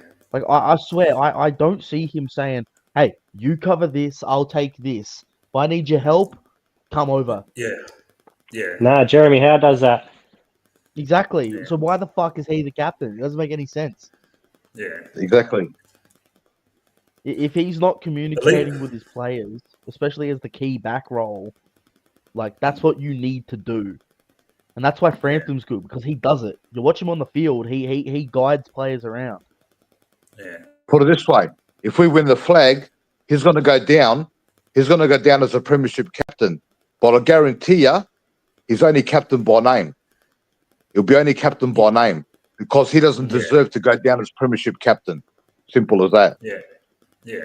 He's doing all this other shit there. I see him on TV. Yeah, he does all these fucking commercials, Amy commercials, good for footy crap. Hey, buddy, get back to being a fucking captain, mate. What are you doing all this other shit for? Plus, he runs the AFL Players Union as well. How much? That's the big one. Yeah. Yeah. What a distraction talking that other would be. players and fucking every other club and shit all the time. Yeah.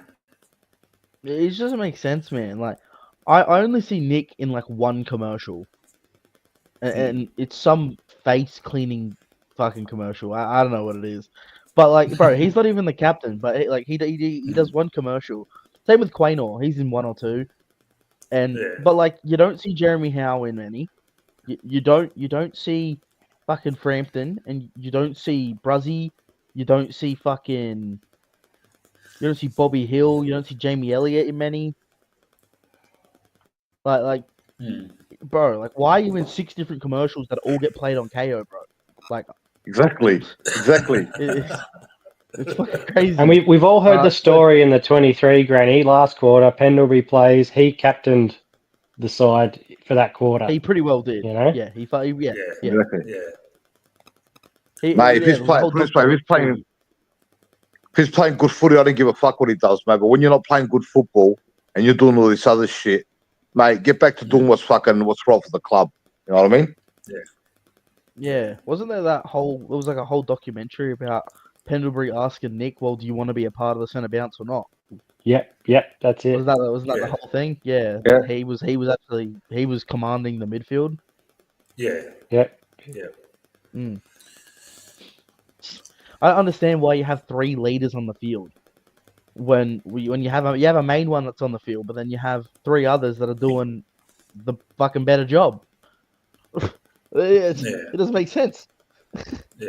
Well, you got Jamie Elliott. He's a leader. He's doing his job. You got McStay. He's a leader. He's fucking doing fuck all. So you got Jamie. You got Nick, vice captain, and you got Bruzzy, vice captain. So the vice captains are doing well. Then you got the main captain, Darcy Moore, playing like an absolute fucking pussy, mate. Sometimes I see the shit he does, and it fucking drives me crazy. Some of the shit he does, man. And having said that, 2023, he was fucking flying, mate. You know. Oh, fucking know. He was playing better than what he was. I don't know what the fuck changed between 23 and 4. I genuinely don't know what could have happened for him to change. Nathan Murphy was a big out. That's probably it. Because Nathan Murphy used to tell Darcy Moore off. Yeah? Nathan Murphy used to save his they were Batman and Robin. Yeah. It's to save his ass, mate. 24/7. Nathan Murphy was fucking Batman. That's what. What do you think the bloke retired for? Because he had testicles and he put his fucking body on the line. That's why he retired, the poor cunt. Far now out, he's the fucking development coach. And now maybe fucking Nathan Murphy should be developing Darcy Moore.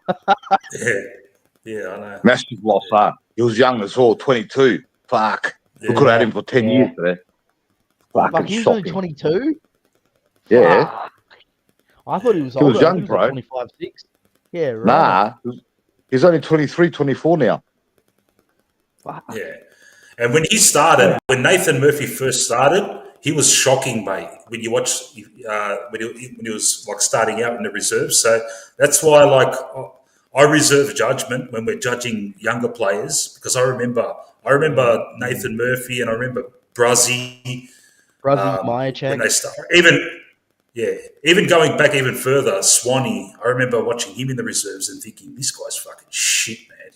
And then, Swanee didn't give a shit early on. He got a kick in the ass at some point, and he switched it around. Didn't old mate fucking basically tell him, mate, pull your fucking head in or you're not going to be playing for us. Yeah. He had all sorts of off-field crap, and they pulled him in. Daddy Mick fixed him up. Yeah, but you need a couple of players like that sometimes. Fucking mongrel in them, you know what I mean? Like Didak, they don't give a shit. You need that mongrel in them. Dusty Moore hasn't got. Yeah, Dusty Moore, Geordie is all Geordie. Dusty Moore hasn't got that mongrel. Nick's got mongrel in him. Nick's got a bit of mongrel in him. I can see sometimes you can see the mongrel come out of him. Yeah, Dusty Moore plays like a fucking. Dusty Moore plays like a politician, bro. He doesn't want to do anything wrong. How often do you see like Darcy Moore go and rough someone up? You know, push him in the chest. Exactly. Yeah, you can't have that, bro. It's fucking. You got to put your fucking flag in the fucking ground, man. You know what I mean? You got to put the fucking flag in the ground. The captain's got to fucking set the example, like Brushy does. You touch any of our fucking players, and you're going to get fucking laid out. Simple as that. The warning's got to go out straight away. I'll give you another example. Remember round 1, 2023, we played Geelong, and he ran down Ollie Henry and gave it to him. That's the guy we need. Somewhere along the line it disappeared. Yeah, he was fucking on top of him and he was pushing him on the ground. Well, even when he put his knee, even when he drove his knee straight through Petrarca, they're like that. He drove his knee straight through Petrarca and put Petrarca down. That's how he needs to play there. Just go fuck a full ball. Maybe not to the point of Petrarca, because what Petrarca went through. Not that injury. You know what I mean? Yeah, for sure. And those double-fisted fucking punches. Oh, what's he playing fucking volleyball? Don't even. He's doing a let, bro. He's setting that up. Panic, bro. Panic. That's panic shit. That's all. That's because he's panicking. They're under pressure. Too much panic. We're supposed to get the ball out of there. Even at times when he wasn't under pressure, though, he was doing it. Yeah. Like there was a moment where he was fucking alone in the 50, clear 1-on-1. Yeah. No, it wasn't even a fucking 1-on-1. I don't think it was just a clear, uncontested grab, and he spoils it. It's like, bro, who the fuck are you spoiling it from? Fucking Avatar Aang, the airbender? Like, fucking hell. Yeah. Now that gives you the insight into what he's going through in his head, you know. He's not confident. Yeah, under pressure. I told you, we know when he's confident. When he's confident, we know what he does. When he's confident, you know what he does? He takes the mark, he hits the ground, and he takes off. Runs. When you see him take off up the center there, and he's got the ball under his armpit, and he's launching forward, and he's hitting targets 50 meters away. Yeah, he's like a rugby tackler, just fucking going. Yeah, that's when you know he's on. That's when you know he's on. When he's playing 20 meters behind his fucking foot, he's defending 20 meters behind his player, and he's punching the ball double-handed, and that you know he's gone. I just don't understand it though. Like, how the fuck are you an AFL defender and you're not playing next to your opponent? It doesn't make sense. I was taught, especially after the first 4 goals. Yeah. Like, I was taught that shit in under 13s. If you're playing defense, stick to your man.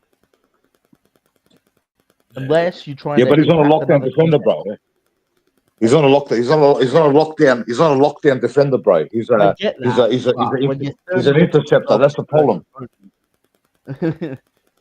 You still got to play close to your opponent, but playing one-on-one is a basic of defense. Yeah. When you're captain, you got no defenders out there except for Dean. You got as a captain, you got to lock on. If I was captain, I said it last week. If I was captain, I would have walked into the back 50, grabbed the defenders, and said, "Listen, get out of my fucking way. I'm not leaving this fucking back line now. I'm staying in the back 50, and I'm locking the fucker down. I'm locking it down." stay out of my fucking way. That's what I would have done. But you know what he done? He kept roaming up the ground and getting lost again. Like, surely, like, repeating the same action and expecting a different result is fucking stupid, right? Like, why are you doing it? Like, you've done it all game and you keep doing it. You know what else boggles my mind? You know what else boggles my mind? I can't work out. Maybe you can help me, right? You got the coach sitting on the fucking bench. When things are going wrong, why the fuck doesn't the coach grab him while he's on the bench and tell him, listen, the pressure's fucking low. You're not accountable in defence. Fucking wake up. How come it takes him to quarter time or half time to get the message out? If I was standing on the bench and I could see what was going on, as soon as one of the players walked off the fucking field, I'd grab him and say, listen here, dickhead. Listen here. Get accountable, lock on him, lock up on him, stay in the back 50 and fucking defend properly. Simple. It takes him fucking that long to get the message out. The bloke's right there on the fucking bench. Yeah, I think you're right, mate. You know, Fly has this aura of composure about him, and it's like a reputation now, and it's like he can't break it. So at quarter time, when he's in the pack and the cameras aren't seeing everything, he can give him a roast, especially inside. But when he's on the bench, he has to, like, it's almost like an unwritten rule that he has to keep it together for his reputation, you know? Yeah, I understand that, bro, but fuck me. When you're getting pumped, man, fuck the cameras. I'll fucking lose my shit at him right there and then. Yeah, we got to get the job done. Just grab him. We haven't got time to fuck around, bro. We haven't got time to fuck around. I would have told him today there. I saw his fucking celebration in the club today. I would have told him. I would have eyeballed all of them as a coach. I would have said to him, listen here, I'm going to give you one warning only. Go out there against Hawthorn from the first fucking bounce, and I want to see brutality. If you don't show me brutality, don't even walk back in the fucking change rooms. Grab your boots as you are and your fucking strip, jump back in your car and go straight home. I don't want to see none of yous. I want brutality. That's what's got to be done. Simple. It's critical now, boys. You can't, no more fucking around, mate. You got to put your foot down now. It's demolition time now. You can't have fucking fairy floss shit going on. We can't have all this fucking fairy floss fucking ring-a-ring-a-rosy fucking house kick shit going on. Right, we've got to pull the fucking guillotine down now, mate. Oh yeah, you'd want to see a massive physical effort tomorrow night, like a brutality there. We want to see brutality there. Absolute brutality. Absolute fucking Viking style, Greek warrior style there. 300 army material there. Just go out there and just fucking give it to them. You know, the top two's on the line. It's Sidey's 350th. You know, what more do you need, mate? Go out there and just fucking brutalise the team. Like, we're watching every other fucking team fucking win by 80 points, you know. We play the minnows and we let them, we keep them in the game, and in the, you know, the last quarter we just beat it, you know. And we, you know, sometimes you just want to see us absolutely fucking destroy a team, man, just for once, man. Fuck me. Just fucking hunt them, mate. Hunt them, bro. Yeah. Hunt them, mate. Yeah. Swarm them. Hunt them. Fucking hunt the cunts, mate. Swarm them. Break them early there. Break them, man. You know what I mean? Put the fear in God in them from the first bounce, mate. And this premiership... I don't understand why we don't told the that, boys, mate. Yeah. I would have told the boys. You know what? I'll G him up. You know what I said to them? I would have said, listen, boys. Listen. You know you can go down in history. This premiership is the most important premiership that you can ever win. This is the premiership that's going to make you the top of the cream. Once you win this premiership and you lead every other club, you're the best of the best. You know what I mean? Once we hit 17, we're the best of the best today. We're still on top of the castle, buddy. Get them out there, fire them up, mate. Give them something. Yeah. And if we do get up this year, there'll be we'll just have this aura about us. Like, all right, Exactly, every year Collingwood looks like they're out, near the end of the year, and then come finals time, bang, bang, bang, bang. That's what the old Brisbane used to do. They were up and down during the year, then come finals time to just fucking smash everyone 3 years in a row. The Brisbane three-peat, they never finished on top of the ladder. Yeah. Oh, really? And Right. Yeah, and players like Clark Keating, their ruckman, he'd play about 8 games during the year. He was always injury riddled. Come finals time, he turned into the Incredible Hulk and just fucking destroyed everyone. Yeah, that about 4 Brussies. They had 4 Brussies in the back line. 4 Brussies. Yeah. Scott Brothers. Yeah, Scott Brothers, Lepage, fucking, who else was down there? Mount Michael. Mount Michael, yeah, the old Brussies. All of them were Brussies down there. Patrick Voss play for Brisbane? Yeah. Michael Captain. Voss. Michael, not Patrick. Yeah, not Patrick Voss. Yeah, he was a tank, mate. Yeah, Jonathan Brown, another unit. Jonathan Brown in the forward 50, running opposite side of the pack and taking back pack marks, knocking himself out every week. Yeah. Fly as well. Didn't he play Fly as well? Yeah. Fly was he wasn't much in the midfield, but he was just like a small forward. They used to the goals. And then he'd help out in the midfield when Akamanis wasn't there. Or Fly was on 1-year contracts for the whole time that he was those three-peats. Wow. Yeah, 1-year contracts. I heard him say it. Hungry as fuck. Hungry.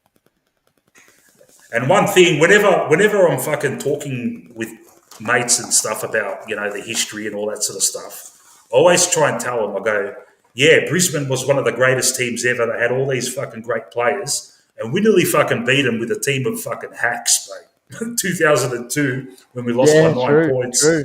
And should have won because Anthony Rocker's goal wasn't given a goal. Mate, you look at our team, it was, Betheris, Jared Malloy, Reece Shaw. It's just hacks, man. And Malthouse got them up for the day, and we almost got it, man. Unbelievable. Yeah, Buckley playing like a gun as well. North Smith Millers. Yeah. North Smith. All you need is one good speech, and you're good to go. Yeah. You got to fucking fire him up, bro, mate. You got to fucking fire him up, mate. You got to give it to him, mate. It's time now. I'm telling you, mate. I would love to have one fucking session today in the pre-game show as a coach, man. I would do anything to have Fly. Yeah, I love it. Yeah, I wish Fly gave me 5 minutes today with the boys before they ran out. That I'm telling you. If Fly gave me 5 minutes with the boys, I'll guarantee you there, when they come out today, they'll be fucking lining them up left, right, and centre. Yeah. And Fly doesn't seem like that type, does he? I don't know. He's more He's prickly. They're He's prickly. I've seen him get prickly, mate. Even Jonathan Brown said it. He's got mongrel in him. I reckon behind closed doors. Yeah, for sure. Yeah. Last week at training, it popped out a little bit. Like he was getting the boys doing a drill, and they weren't doing it. And he kicked someone kicked the ball backwards, and he fucking blew the whistle and said, "Get in here!" And he went off at him. I mean, that's rare for a public sighting, Yeah. Where they told him not to lay down after a prelim loss. He told him not to lay down after a prelim loss. That's how he was pissed at that. Yep. He said, "Get the fuck up! You don't lay down. Get up, mate. Don't lay down after a don't look like losers." You never seen him lay down again, mate. Never seen him lay down again. Yeah. Never let him see you bleed. Fly's been all right, bro. Fly's done well for us today. Don't worry. Premiership and fucking finals. He's been all right, man. So there was a post on Facebook for Fly. And you go. No, you go. Yeah, there was a post on Facebook for Fly's because he's going to play. He's coaching his 90-something game or whatever, and they said ask Fly any question. So I thought, fuck it, I'm going to ask this, and I put it on there. Did you expect to win the grand final that early in your coaching sort of tenure that you've started? Because I have my doubts that they intended to win it that soon. You know, it was almost like a bonus one along the way. I kind of feel like last year to this year was the real goal: get a few players in, get the plan right, and then win it. You know, and they happened to pinch it along the way. I still reckon in 23 we pieced that win together. We did not have a plan. There was no legitimate game plan, I reckon, in 23. Well, we were winning every game by fucking less than a goal, mate. What are the prelim? We won every fucking final by combined 9 points today. All of them. 7-1-4. Yeah. Yeah. Was it 9 points, bro? Or was it 10? Well, 7 points, 1 point, 4 points. Oh, there you go. See? Tight fucking finals, mate. With Fly, like we got, I say, first year 2022. I reckon he came in, all right, and he's probably thinking, all right, the list, we've got a lot of oldies. I'm going to see how they go in this first year, and if we're shit, I'll get rid of them all and we'll rebuild. And then he's thinking to himself, "Fuck, man, I nearly made a grand final. These guys are actually good, yeah."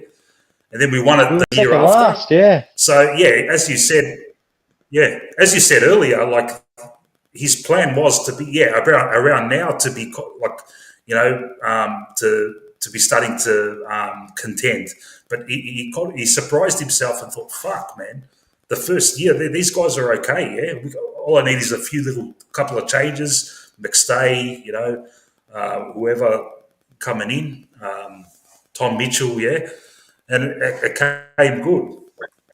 So he deserves, if this group does not do anything and we fucking bottom out for a couple of years, he deserves another fucking crack at it, to get him back up.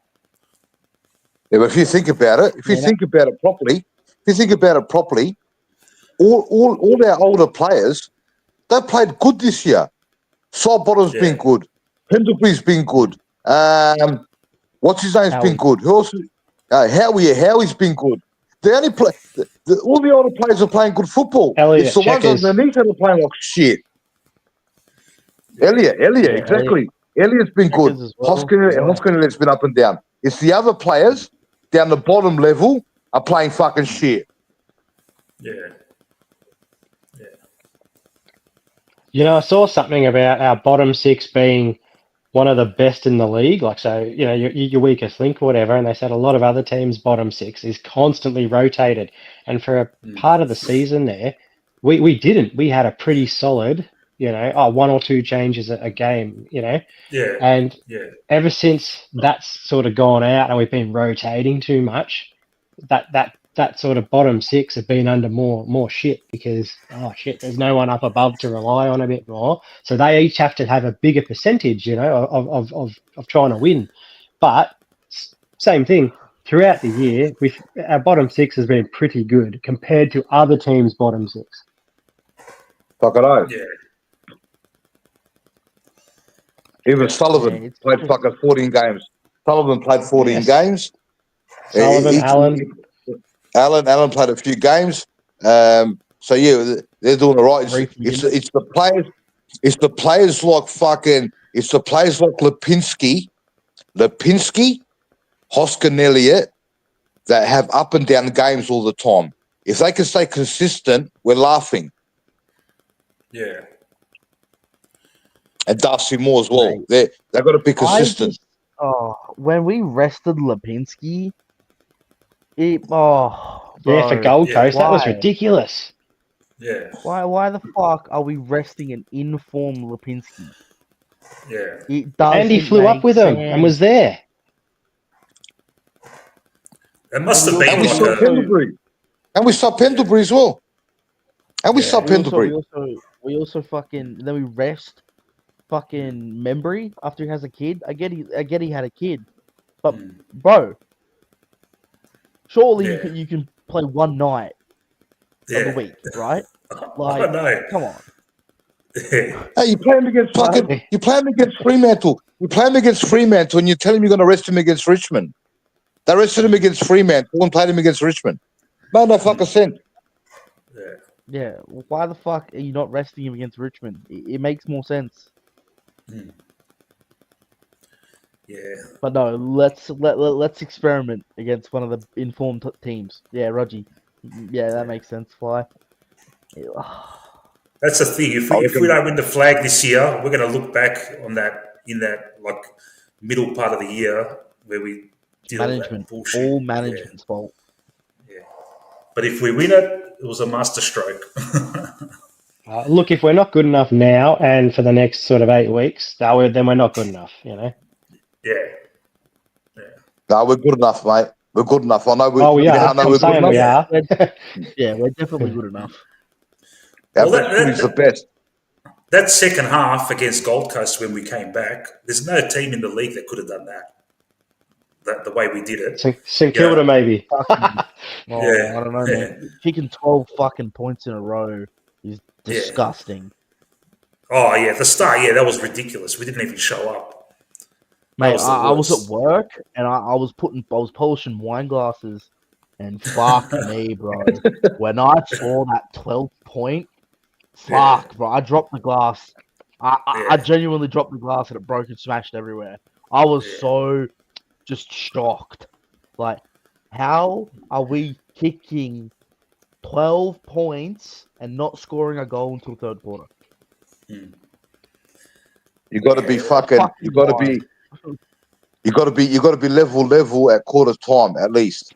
You don't want it. You can't be down fucking 4-5 goals. It's too hard to get back, man. You know what I mean? If you could put 5 quick goals on them or 3 quick goals on them, that's what we're doing at the start of the season. We're putting 4-5 goals on the team quickly, and then we're busting them open. We're winning by fucking 50, 60 points. Now we're struggling to kick goals early now, man. Yeah. Each of our 3 losses. Go on. Yeah, no, go. you go. Oh, I was just just gonna say. Go. Oh, yeah, nah. I was just gonna say, I think it was by round 12, we had already beaten the amount of games we had last year, where we'd beaten sides by 100 points. Fucking hell. Yeah. And that just fell off, and it's fucking gone. I don't know where it's gone. I think it has to do with Fly telling him you got your 14 wins. I genuinely think it has to do with that. Yeah. I did not like that. Yeah. Subconscious. Your job's done. The job's done. Now you can take it easy. You're guaranteed finals. Don't need to win the rest of the games. Yeah, but I reckon the switch is flipped now because I saw the players, all the leadership group got in a circle today at training, and I was there for about 5 minutes talking to someone in the middle there. All the leaders. Did you Fly's presser after the game last week too? He looked pretty pissed. He looked pretty pissed. Yeah, because he knows he's been flirting. He's been flirting too much flirting around with the fucking form. Oh, I just think, been stubborn, mate. He could have been stubborn this week and played Dean again.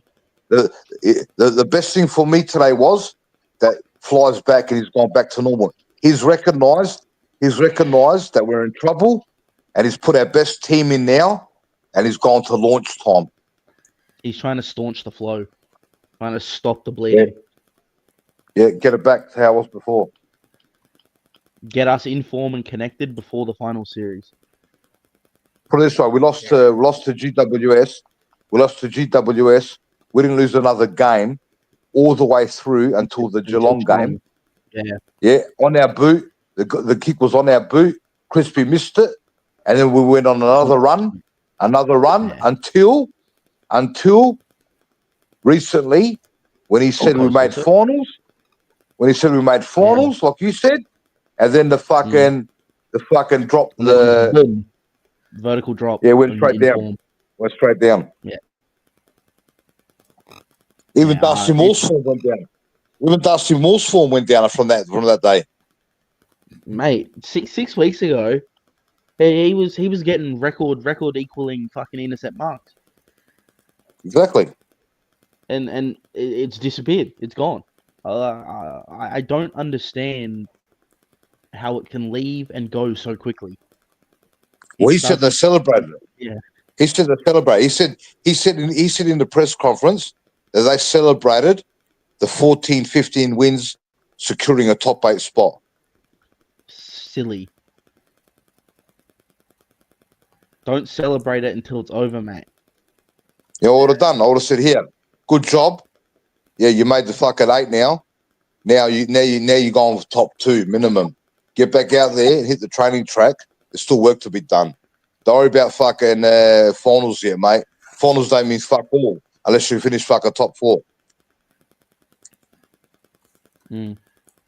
Look, even if you don't finish top 4, man, you just need, if you finish outside the top 4, what do you need? 4 games, yeah? 4. You just need 4 games, as opposed to 3 if you finish top 4. But 4 games, you can do it, man. Bang, bang, bang, bang. If you hit 4, you can do it. But look, obviously, it's not ideal, but yeah. That's playing away there as well. That's power. I don't think we've got the fucking horsepower now to win 4 in a row there.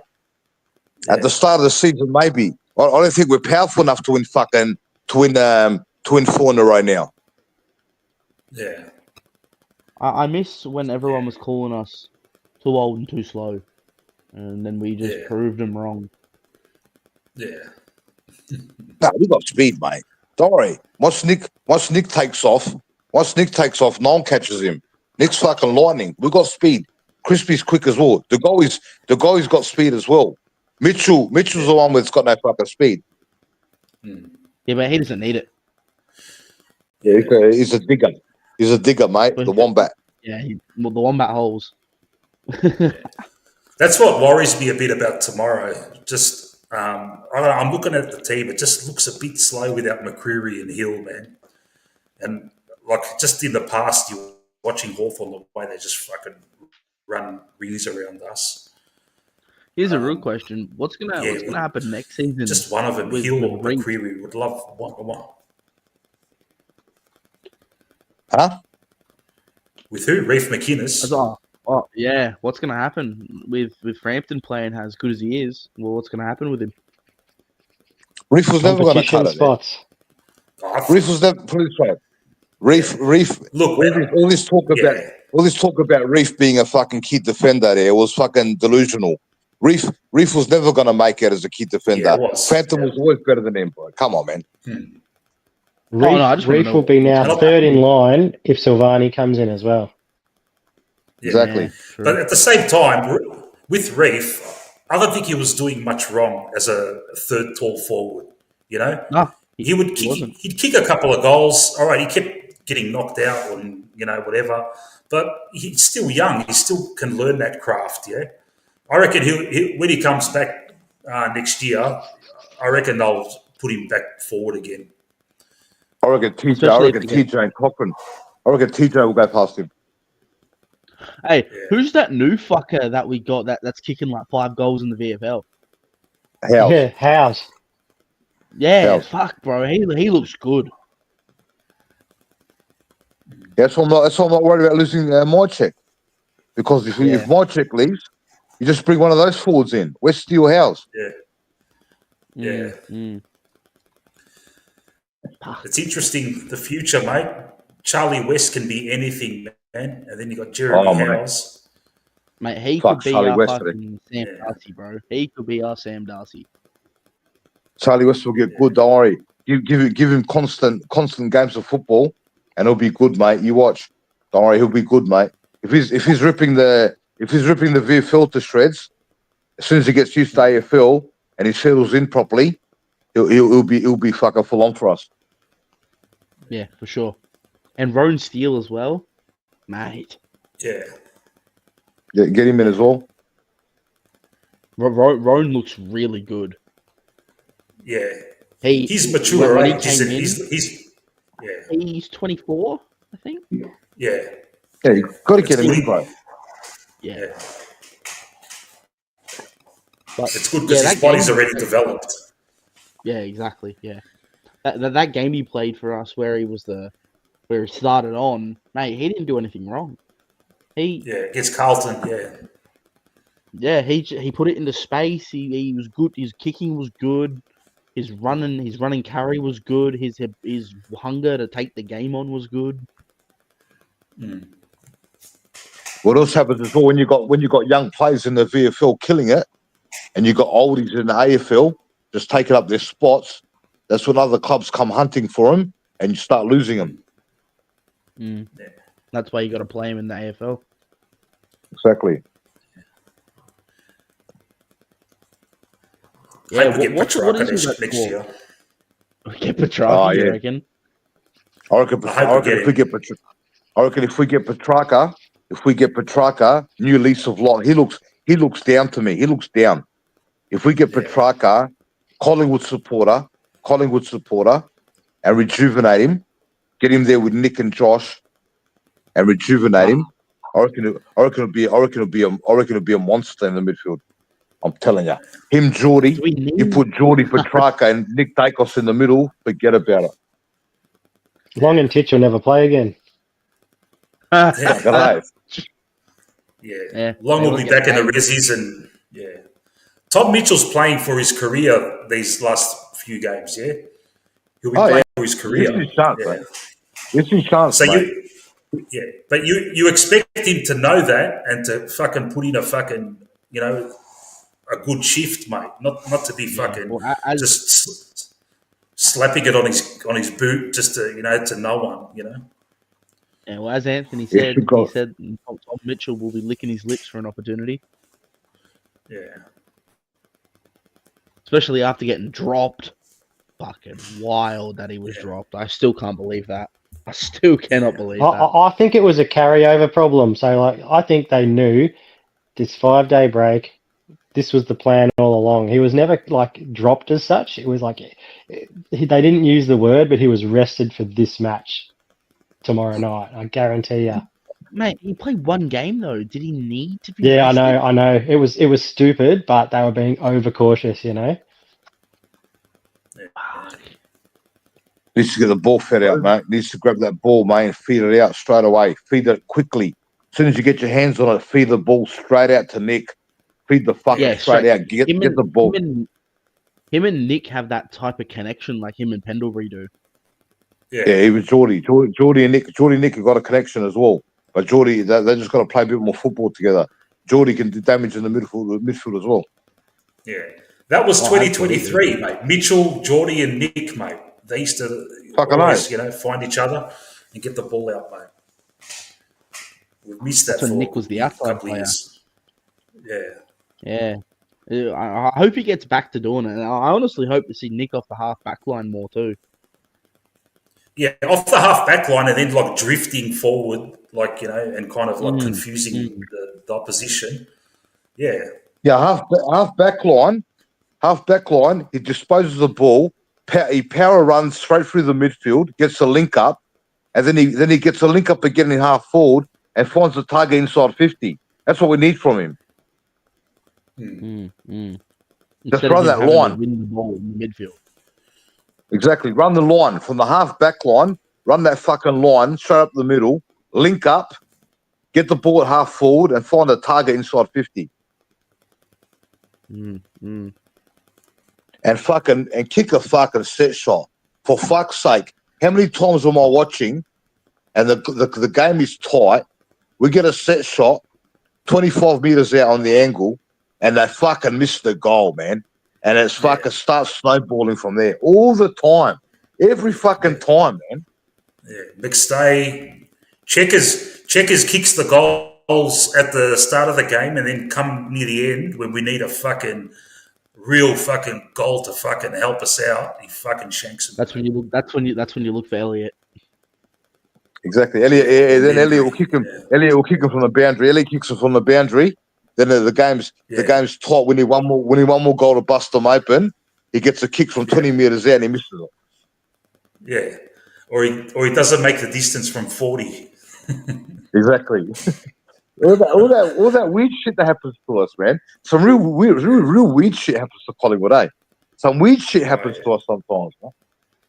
Yeah. Or you got Darcy Moore, Frampton and Howe on the back line.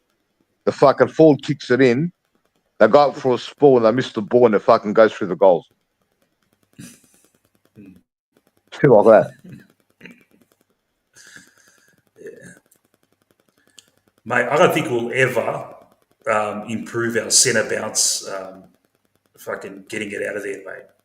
I reckon that's been happening for fucking decades, man. Yeah, Can't yeah. get the ball out, mate.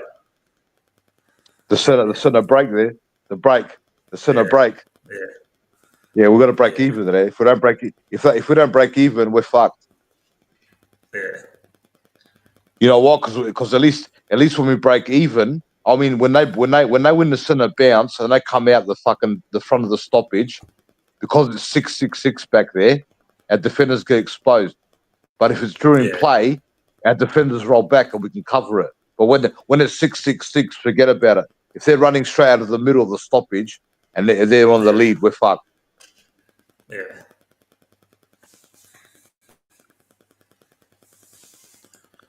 Yeah. What's his name gone? Took off, did he? He disappeared. I put the stream thing back up, so if he wants to come back. How many people in chat, eh? It's me, you, and Kynan. Ben zero. No, in the YouTube. In the YouTube. Oh, how many people watching? 3 people. Yeah. Fucking no testicles, mate. What are they doing there? Tucked in bed. Hey. Are they tucked in bed there? What are they doing, mate? Scared of fucking staying up late, these blokes. Peaked at 9 people watching earlier. Yeah, don't worry. Tomorrow night you watch.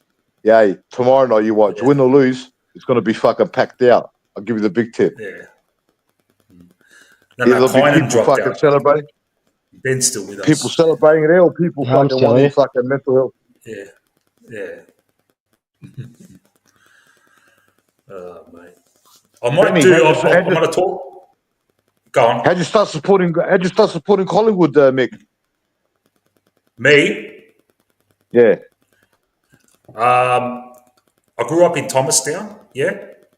Yeah. And growing up there, and like the whole street full of kids, nearly every kid was a Collingwood supporter. And like, I just barracked for, that's how it was, man. Early 80s. And yeah, that's it, man. Just stayed with them. And then we won 1990 when I was about fucking 12 years old. And yeah, just love that. I love that 1990 team. Yeah, stayed with them, and yeah, I got an older brother who's Richmond supporter. Yeah, I used to bag him for years, but fuck, they won their flags. Yeah, still behind us, mate. What about you, Benny? Yeah, my dad goes for Collingwood. My stepdad goes for Collingwood. My mum goes for Collingwood. So I was just brought up in it, mate. I don't remember never not barracking for him. You know, it was just, you know, the earliest games I remember was 1990, like watching them and going, yeah, it's my team. But I don't remember when that happened. You know, it was just forever kind of thing. You know. Yeah. Fuck alive. Sorry, lads. Me internet died. No worries. I was 6 years old. 6 years old at my grandma's house. They used to play the Saturday game. I was 6 years old. There was a bloke, a Greek bloke, called Peter Dacos there. As soon as I saw him, it was all over. After the game, I grabbed my football. I walk outside the backyard, and it was Peter Dacos, everything there. Demolishing my grandma's rose bushes, everything. She used to scream me from the window. Yeah, snaps around the corner, everything. Everything Dacos there. And ever since then, mate, it was Collingwood flat out. Yeah. Mate, what a fucking player, man. What a player, man. Fucking hell, man. I thought he was a superhero there. 6 years old, he was kicking torps. This bloke's kicking torps from fucking 60 metres out there. Fucking hell. Yeah. You're a youngster. Huh? I was going to say, Kynan, you're a youngster. You would have seen the highlights of Peter Dacos. You there, mate? No, he's gone. Mate, I used to run around the schoolyard, grade 1, grade 2, calling myself Peter Dacos. Yeah. Fucking hell. I was obsessed with him. Are you of our vintage, Ben? I was born in '84, so I'm 41 now. Yeah. Right, he's our vintage there. I'm 46. Yeah, he's our age, bro. Yeah, I'm 48. I'm going through I'm going through a midlife crisis starting YouTube channels when I'm 48. No, it's called adapting there. Yeah. It's called adapting there. You should be proud of yourself, but it's called adapting there. Moving with the fucking times there. That's good, bro. You worked it out quickly there. Yeah, my dad said he took me to the MCG or Victoria Park, he can't remember, when I was like 4. And he said I was scared of the noise, because obviously Collingwood supporters are loud, and it scared the shit out of me. And he didn't take me back to the footy until 1991, and it was against Hawthorn. It was 92 against Hawthorn at Vic Park, and they had just won the premiership. And I remember being shit scared. I'm like, we're not going to beat these guys. They're too good. And we went off, mate. We took them out. And it was the best feeling ever. My first game I remember. Yeah. Yeah, Vic Park, man. So many memories there, mate. Do you like where we were? We had the boxes, right? And they'd come and serve you drinks, Yeah. That's crazy to think of these days. Yeah, the old bloke with the peanuts, mate, walking around, peanuts, yeah, and guys getting fucking shit faced in the crowd, I've heard Rocco talk about it. He used to be scared to go to Victoria Park. He used to get abused there. Rocco, he reckons. And when he was a kid, they used to give it to him. Yeah, I remember I think it was Lily Street out the side there, and you'd get the hot jam donut vans after the game. Oh, I look forward to that. Yeah. My routine was when I'd go to Vic Park, I'd go to Johnson Street to a fish and chip shop and buy like a bag of minimum chips, and I'd just fucking eat that for the probably finish it by about half time. But back in those days, you'd have the reserves before the game, so you go in early to see all the youngsters play. So much better back then. Yeah. Better. Yeah. Proper Collingwood fucking fortress, huh? Oh yeah, man. Yeah. Like you knew when you walked in there, it was fucking cave style material. Yeah. I remember a game we smashed North by about 100 points, and Peter Dacos and Gavin Brown both kicked 7, man. Where do you get games like that anymore, mate? No, you got fucking Dunstall kicking 17 goals in the game there.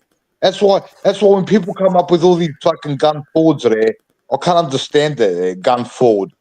Mate, they're not guns. They're average fucking footballers. They're kicking 1-2 goals a week. Yeah. You got Wayne Carey doing some shit there, and Tony Lockett and fucking Gary Ablett and that, and Peter Dacos, like you never seen before there. Yeah, Gary Ablett Senior. Fucking. Did you say Jason Dunstall kicked 17 goals in one game? Yeah, he kicked 50 against Richmond. He kicked 53 goals in 3 games. 53 goals in 3 games, bro. Yeah, that's the whole season. That's the whole season for these cunts. That's crazy. That's fucking. That was the days. That was the days, Kynan, when there was not a lot of tactics. Everyone just stayed in their position. So if you were a full forward, you stayed there. There's no flooding. There's no fucking zoning and all that shit. Man on man all over the field. And the games were so exciting, They keep 150 in the season. 150 in the season, man. 150. Yeah. Every team had their gun forward, yeah? And, if you were a full forward, if you kicked 3 goals, it's a shit day out, yeah? Whereas these days, if you kick 3 goals as a full forward, you're considered like a fucking gun. But back then, 3 goals is the fucking, We had Brian Taylor, BT, man. I used to love him. I can't stand him as a commentator. But as a player, I fucking loved him. He used to get into punch-ons. He used to get fired up. You're not a BT fan, are you? No, not as a BT commentator. story No. for you. Go on, Ben. So BT used to work for my dad in the 80s, late 80s, Okay. and he had to fire him one Monday because he came in all beat up and bruised and couldn't do his job. He said, "What happened?" He said, "Oh, me and Darren Mullane got into a punch-on together against each other, the idiots." So he gave him the sack. He couldn't work for that day or the rest of the week, so he said, "Get out of here." Oh, yeah. He used to start all in brawls all the time, man. Just go on YouTube and look at some of the highlights, mate. There's this one against Essendon. He's trying to take on everyone. It was fucking the best. And he'd kick. And BT would kick big bags of goals too. Like I remember him kicking 10s and 9s and 8s. But that was back in the day, mate. He could play, mate. He could play BT. Don't worry. He was unlucky not to play that 1990 flag because he decided to go with. Yeah, he was. Oh yeah. He's dirty about that as well. Yeah, Lee Matthews was the coach, and BT decided, because he was in and out of the team, he decided to write an article in the Herald Sun called the Brian Taylor Diaries. He would write down. He would do articles. And Lee Matthews cracked it. It's like, what the fuck you doing, mate? You know, dropped him. And BT, and in one of the finals that we won against Essendon, BT fucking won it for us, mate. Kicked about 4 or 5 goals, and he still didn't fucking play him in the grand final. I remember, like, I was only 12 years old, but that was the big talking point going into the grand final. BT's not playing, but we smashed it. And then McEwen got dropped as well. Peter Dacos lit us up. Oh, Ronnie McEwen, yeah. And Alan Richardson did a fitness test, and Lee Matthews broke his shoulder again. Yeah. Alan Richardson said to Lee Matthews, I'm right to play. And Lee Matthews, who was only about 3 years outside of playing, and he was one of the hardest players ever, fucking ran up to him at training and gave him a hip and shoulder and fucking broke his shoulder again. He goes, "I don't think you're ready, mate." That's one way to pass a fitness test. Oh, yeah, back in those days, mate. Yeah. But back then, 1990, just before that, we were like Carlton. We hadn't won a flag for 32 years. And, there was a lot of fucking politics and shit. So finally we got a coach that was outside the club, Lee Matthews, who was fucking... He'd won millions of premierships with Hawthorn and that. He came in and just fucking started getting rid of players and put in introduced like a hardness into the group, and bang, we made finals straight away, and then made finals again, and then won the flag. That's the Brisbane ex-Brisbane player, yeah. Yeah, he coached the Collingwood 1990 flag. Yeah, he played for Hawthorn, kind of. Yeah. Oh, was it Hawthorn? I thought he was a Brisbane player. No, he was coach of Brisbane later. Yeah, he played for Hawthorn and won about 5 flags as a player. Fucking hell! And he was an absolute flag. I run into it. So he was pretty good. Carlton played with Carlton was good in the 90s. They used to watch Carlton play all the time. They were good in the 90s, but they were cheating, mate. They were paying players under the table. Now they're paying the price for them, mate. Oh, yeah. Carlton, yeah. Even that 95 flag, they were over the salary cap. They should have taken that flag away from them, but instead they fucking just fined them, you know? Yeah, they went downhill after that, mate. Cap. Yeah, right. Yeah. Yeah. That's a bit cheeky. Oh, yeah. They've always been corrupt, Carlton, under the table shit, mate. Look, they picked up Chris. They do. Yeah. Chris Judd. Rebecca Judd, ambassador for Vizzy. Chris Judd. Yeah, they gave his mum a cushy job at Vizzy Board as part of the deal. You know, it's ridiculous. Hey, Mick. Yeah, mate. I want to ask you a question there. Who are these Malaki there today? I want to know. You might know. How come these Malaki there's from the Carlton shows? They keep talking about the 5 families. They keep bringing something up there about some families. the 5 families control the Carlton Football Club. What's that all about? Yeah, there's 5 rich families that have got a lot to say on the Carlton board.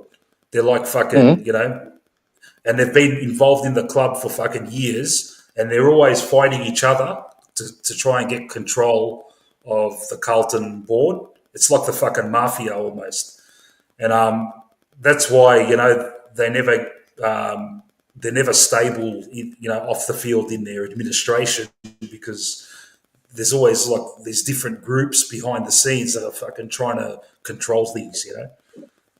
But it's like they're scared of him. It's like the supporters are scared of him, man. Like they're the mafia or something. Yeah. Who gives a fuck, man? Yeah. They're too scared to, like the guys on their chat. They're too scared to like name them and stuff. Yeah. What if? Oh, I don't know. What's you telling me? Money can buy you a lot of power. Oh yeah. So they're willing to. Are we talking underworld connections? I think so. Like, some of them are like, Carlton's corrupt as fuck, mate.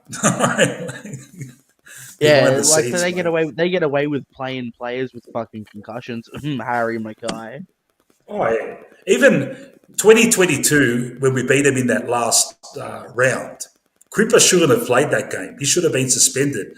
But they got the lawyers in. Elbow. Wasn't the elbow the high contact? Yeah. If that was Maynard, 3 weeks, But they got the lawyers in and fucking put in some bullshit, and he got off, mate. No one talks about that. That's what I can. He shouldn't have even played, mate. Let's talk about. They've spoken about every fucking solution there on the planet. There, those Carlton supporters. Some of the shit they talk about there. Hey, they've come up with every solution they could possibly think of. You know what? They still won't work it out. That their list is not good enough for it. Their list is not good enough. It's the game plan. It's the You know what I told Rocco one day? You know what I told him one day? I said, mate, why are you so dumb for? I'll explain it to you. I'm going to explain it to you easy. All you have to do is do this. You put the Collingwood list in a Carlton jumper and you're sitting top of the table. Simple as that. You mean your list is not good enough. You put the Carlton list in the Collingwood jumper and we're shit kickers. Yeah. Yeah. People think Adam Sard's this fucking hero, but he's not that good. He's really not that good. Got big plans. I reckon they're going to keep Voss as well. They're going to keep Voss. They would have sacked him by now. I'm telling you, they're going to have Voss again. I don't think it's Voss. I think it's genuinely their list is fucking horrible. Yeah. It is, bro. It is. You got Molehouse. You got Molehouse going there. If Molehouse can't get them up, right? They're shit kickers. Yeah. Malthouse says in interviews that as soon as he joined, he realised he made a mistake with all the politics that goes on behind the scenes there.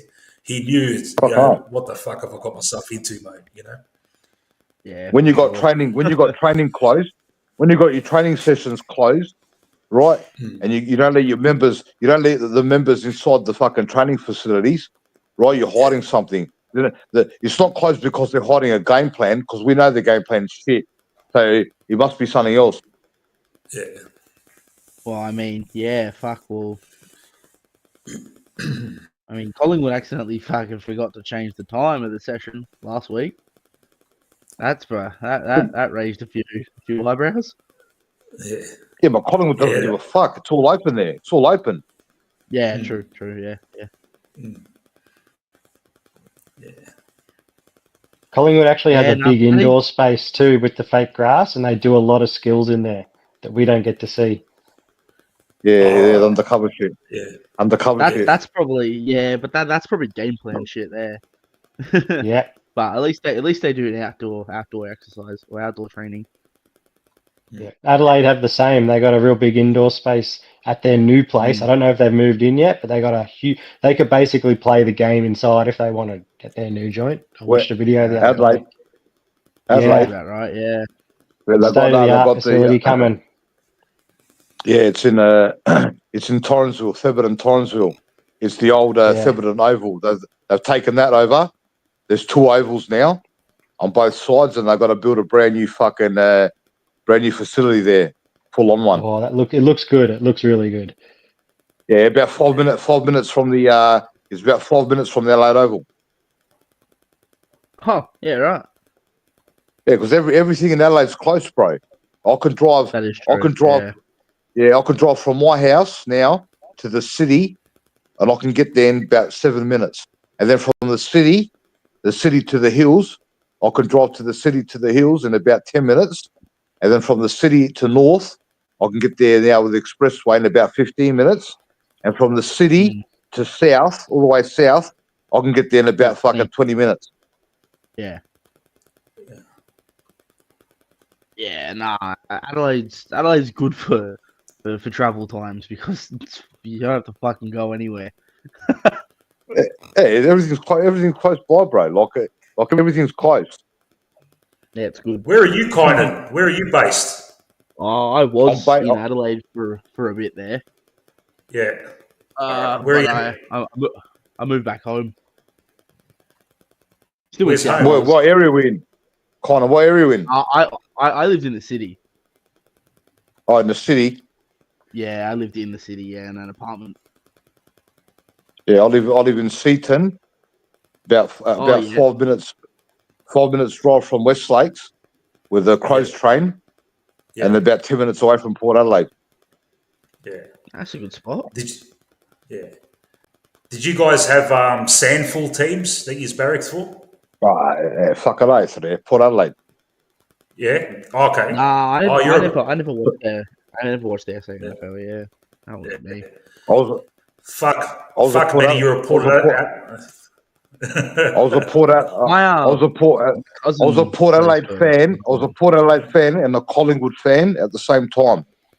So Port was my South Australian team.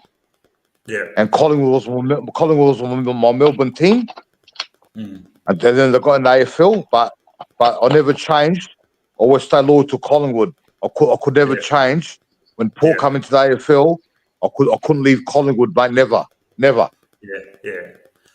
Back in the day, Port used to win a million premierships, huh?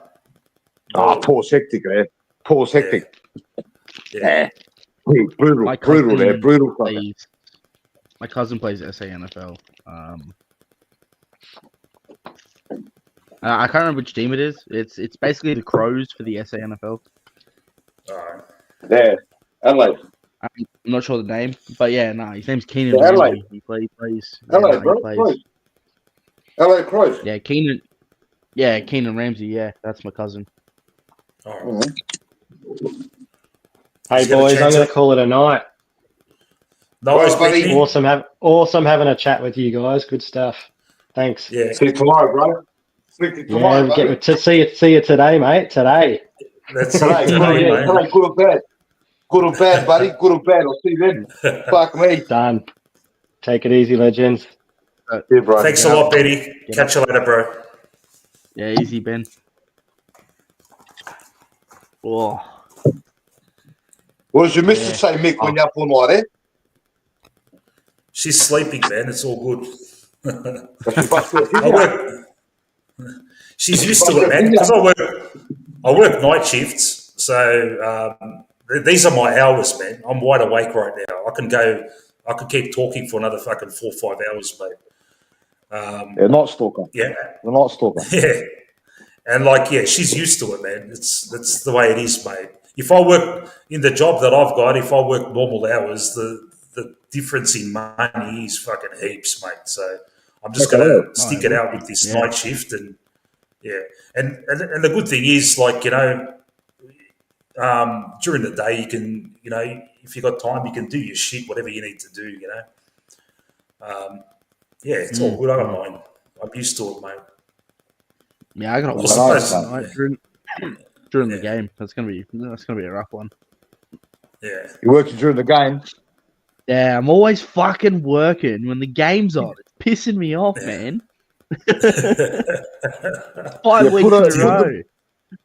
Yeah, Fox still go, bro. And get Fox still go. Oh, do you watch it on your phone at least? Nah, I Yeah. can watch it at the pub. We got it on the big TV there, so Oh, okay. All right. that's not bad. It's just, mate, I don't want to be fucking working while I watch it. I want to Yeah, sit it's down fine. and watch it at home. Hmm. Yeah.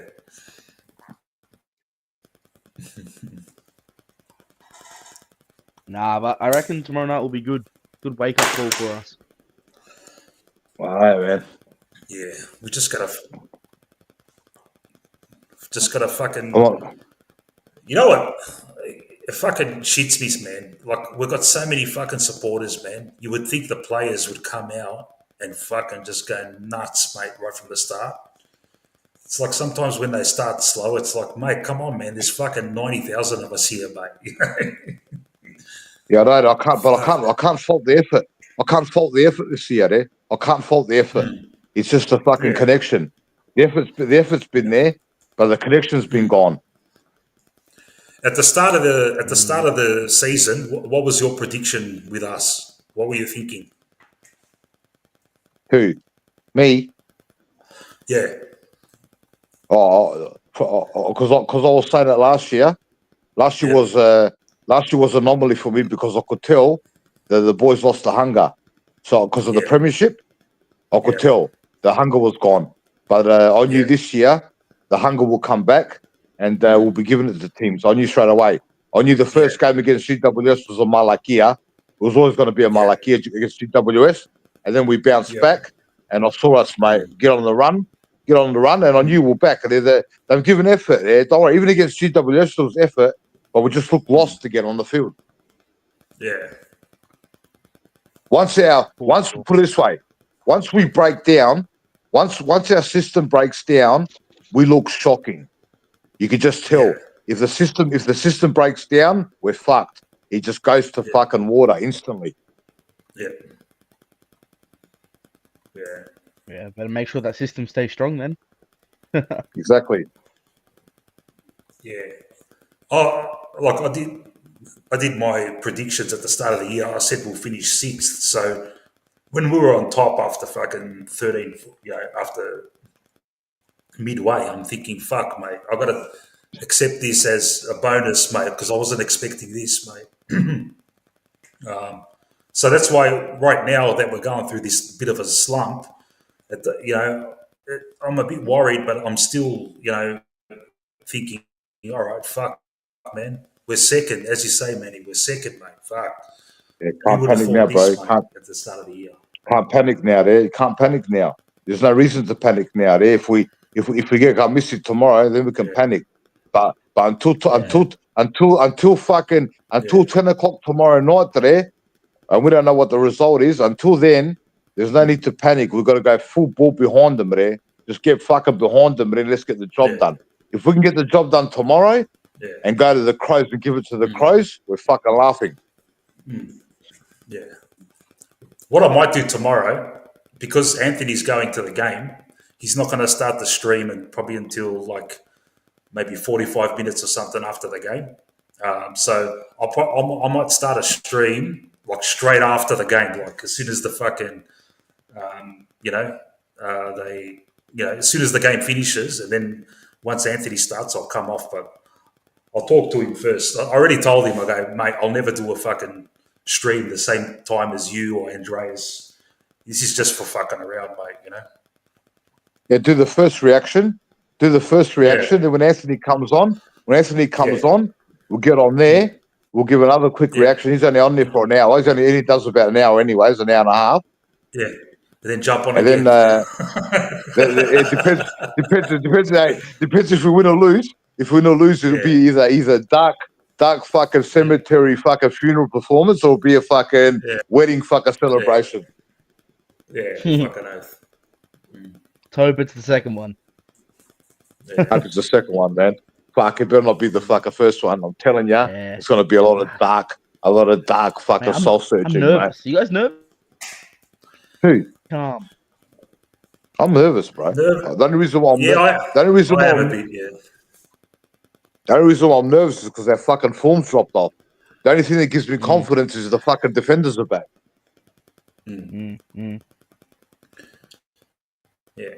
There should be a big difference in defence, man. Like, there should be a Fucking massive oath. difference there.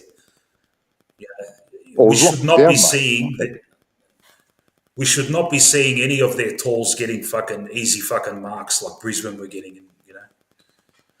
No, And you no, got to no, remember, no. Brisbane were fucking putting away all their shots too, man. It's like fuck, they couldn't miss the cunts.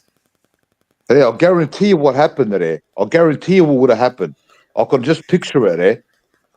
Chris Fagan would have got him in the team meeting.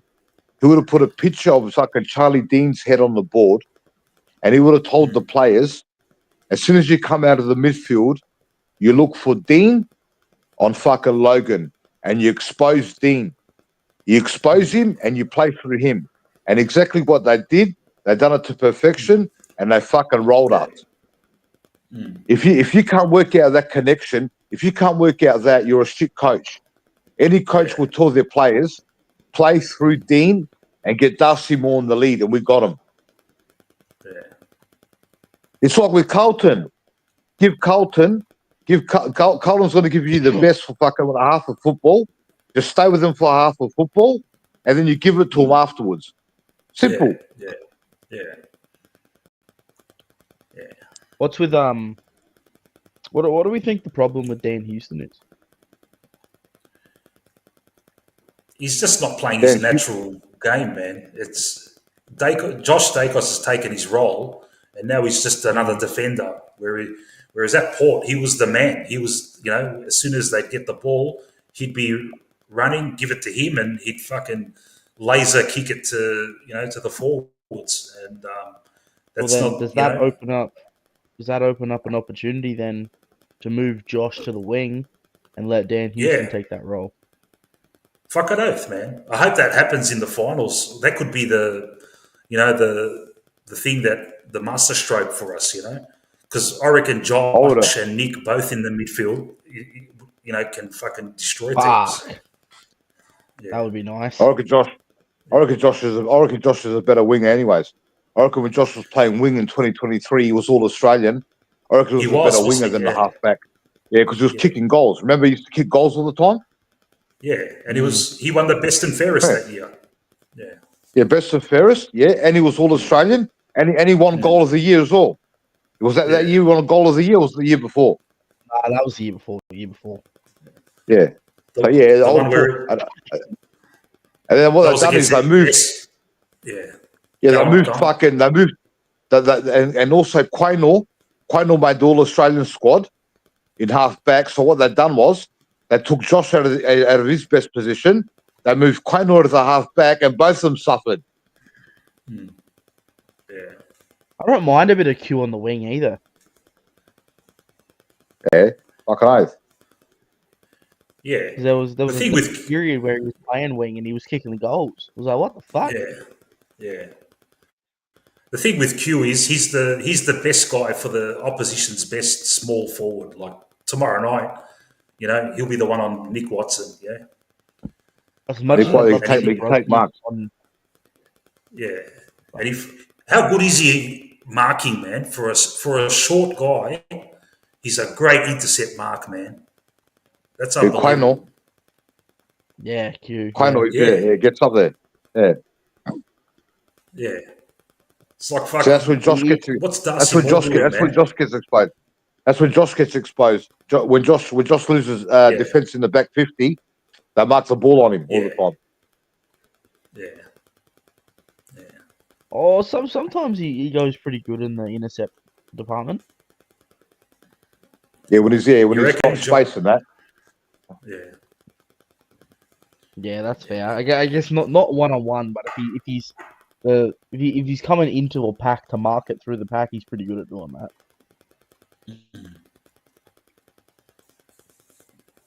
We'll see what they come up with. I just want to see Houston fucking launch, get the ball, get Houston running alongside, or run around the back of a fucking player with the ball and grab the ball off him. Call for the ball, ask for the handball received, mate, and fucking launch it. It doesn't happen enough, man. Thinking. Yeah, that's what I keep thinking. Is it the team's fault for not giving him the ball? It's got to be on him too, man. Like whenever I see a That is player true, about 60 meters out and they're wondering what to do, I'm like, "Where's Houston, man? Just fucking run around, get the handball, mate." You know, because Exactly. more often than not, he fucking puts it through, man. Oh, through the goals. yeah. Yeah, man. 60 metres out, easy. Yeah, that's right. Yeah, He's done it multiple times, but they've always called it back for him every time this year. yeah, Too fucking yeah. rude. We get him I firing, think we're he's done laughing. it. Get him fucking firing, we're laughing as well. Yeah, I don't know. I just don't see the team that they don't seem to be looking for him. But I guess it's also on his head to actually call for the Yeah, ball as well. So yeah, Yeah, he's also got the players also have to break out for him. Break out, mate. Spread the fucking field. Go out towards the wings so they can find you. They can launch it towards yeah, you. Give him something. You know what I mean? We're too fucking yeah, stagnant now. Spread and fucking give yeah, the bloke something. and this whole fucking bombing it up the line to contest Uh, is that's a mistake. That's a disaster. That's a fucking yeah, disaster what they've done now. That's not us. yeah, We don't play like that. earlier in the year we were doing those little 15-meter chip kicks. yeah, Little chip kicks That's what over the they. top of the opposition and just slowly working it up the field and cutting it back in towards the top of the yeah, square. yeah, That's why defensive numbers are so good. That's why defensive numbers are so good because they kick it up the line and they get players behind there to cover the fucking rebound. See, that's what they do. So we don't bleed on the turnover. That's why they do that. yeah. Yeah, it Just it take the seems silly. fucking game on, mate. Just fucking Exactly. run and carry, mate. Run and carry. If we fucking if they cut us off, bad luck. Just keep fucking doing it, mate. Yeah. We're losing Get anyways. those, yeah. Get those fucking handball chains going through the middle, that exciting Collingwood brand that we know and love, mate. Exactly. Not this Not fucking even just through slay up the the middle, line, just fucking. not even just through the middle, just in general, just move the ball quicker. Mm. You move it too slow. I remember we used to kick some goals in fucking 8 seconds before. From the back Yeah. 50, the square, right? Hit a player up in the middle of the ground. Then you got the Yeah. fucking other players folding forward. Bang, bang, bang, bang, goal. Now it's fucking up the line, stoppage, this Yeah. and that. Fucking everyone fucking tackles, stoppage again, and fucking. Mm. That's There's where no Jeremy fluid Howe, motion of play. he loves taking the punt, you know, go down the middle, you Exactly. know, picking out he fucks it up every now and then, but fuck, when it comes off, you know. He hits it straight away. He seriously sees something, he hits it straight away. They haven't got time to That's set up. You know what I mean? that sounds like the Collingwood brand of footy. It fucks up sometimes, but mate, when it goes off, Yeah, take it on, mate. Take it on. Let's all hope that's just the plan, you know, come finals time, you know, teams are going to be expecting us to be bombing it long in like that usual fucking thing, but instead, bang, bang, maybe bang. this is 4D chess. Maybe it's Hope 4D so. chess. Yeah, I don't think so, but I hope so, man. We're just saying that to make us. We're just saying it to make ourselves feel better. We've lost fucking Yeah. 4 of the last fucking 3 games. Yeah. It could be. But then with the trade, 4D chess then. but then again with the training loads, it's hard to play that fucking crazy chaos through the corridor type football, mate, because you're using a lot of energy, mate. You know. Yeah, I know, but Once when I watch these blokes recording training, like Swoop Luke and these other blokes, they go to training and record it. When I watch those videos, we're doing what we normally do there. Handball chains off the back line. But then when it comes to game time, when it comes to game day, it all fucking changes, bro. Yeah. So they're training it. They're training every fucking day, but it's not coming off for some reason. Yeah. Yeah. And you know, it's not as if Fly's going to say, "Oh, let's relax now, and then come finals, we'll play this style." There's no way he'd be saying that. No, the Stoles beat it in now. They bet it in now, mate. The Stoles are stole now. That's it. Yeah. Yeah. Yeah, it's just so weird that we're training one way and then we're playing another. It's weird. Yeah. Yeah, because at training there's no pressure, bro. That's why. Because they don't want to hurt each other. There's no tackles and pressure at training, so it's like a match sim sort of fucking crap. When it's Well, at a maybe game, it's time we add a bit of pressure to the training. exactly. It doesn't make sense. You train for real situations that are going to happen instead of just training. Yeah, but I do see them, bro. I see the videos. They're doing link up from the back 50 all the time.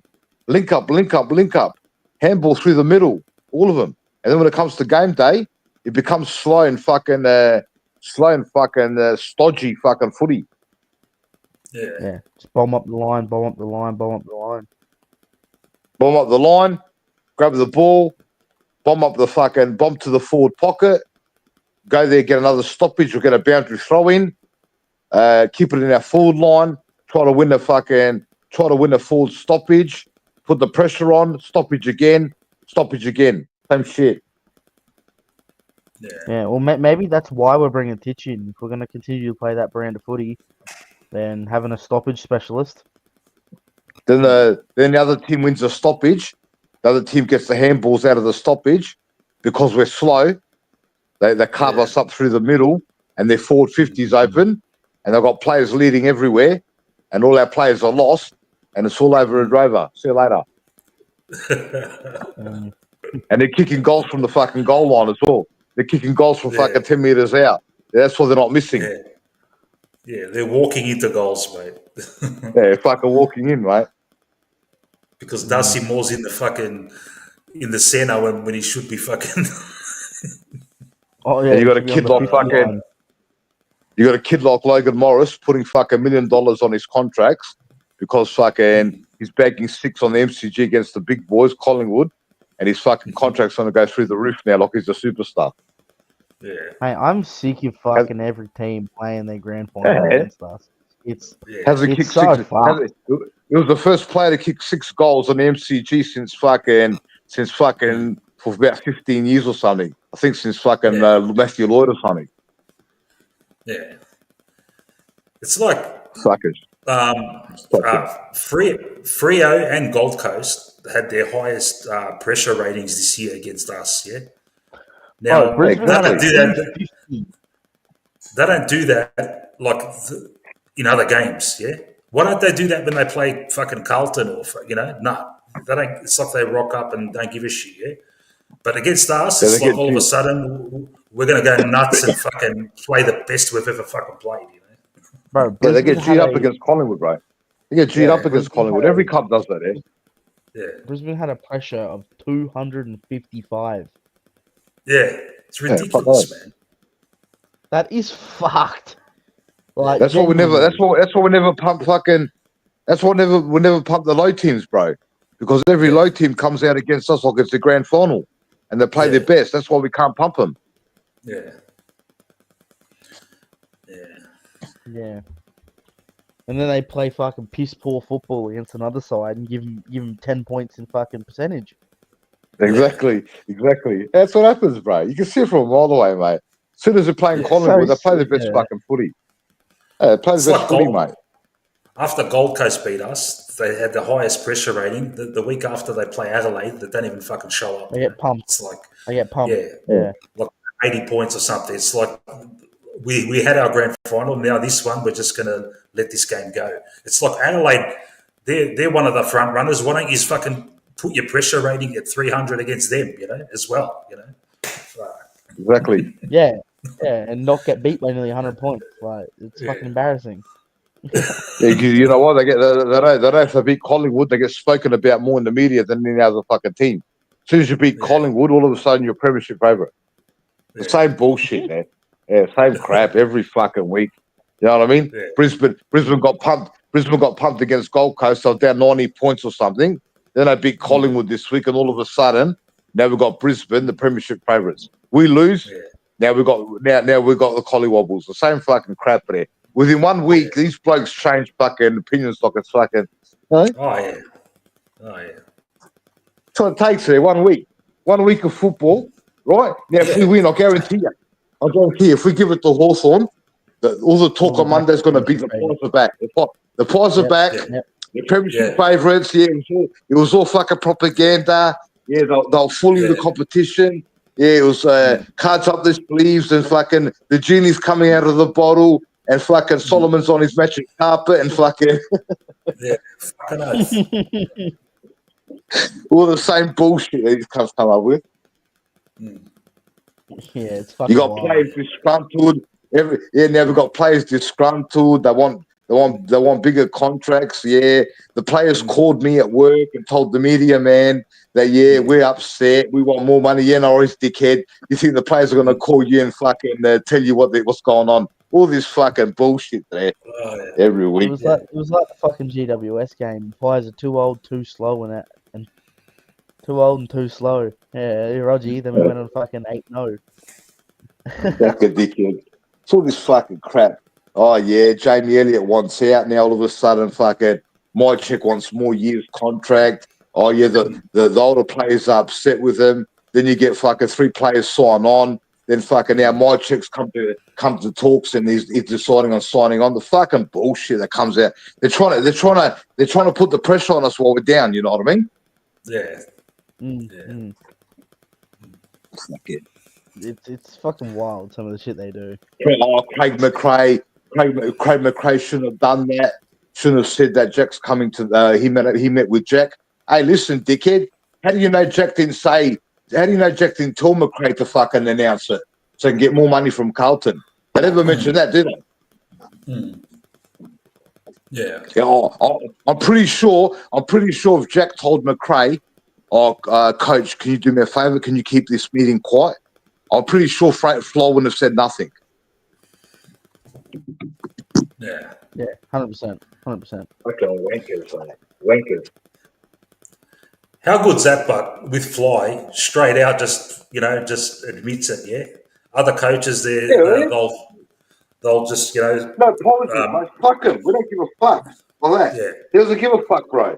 Yeah. He's like, I met with him. Yeah. No worries. What do you want me to say? That I didn't. I did. Fuck. Exactly. It would happen after. If he said he didn't meet with him, and then someone took a photo of him, then the media would have been saying, "Oh, Craig McRae lied to us at the press conference." You're damned if you do, you're damned if you don't. Yeah. Yeah, a bunch of scheming dogs they are. A bunch of scheming dogs. Like a dickhead. Even that Kane Corns in Malacca. That Kane Corns, I'm telling you this, right? I was at a restaurant at Glenelg.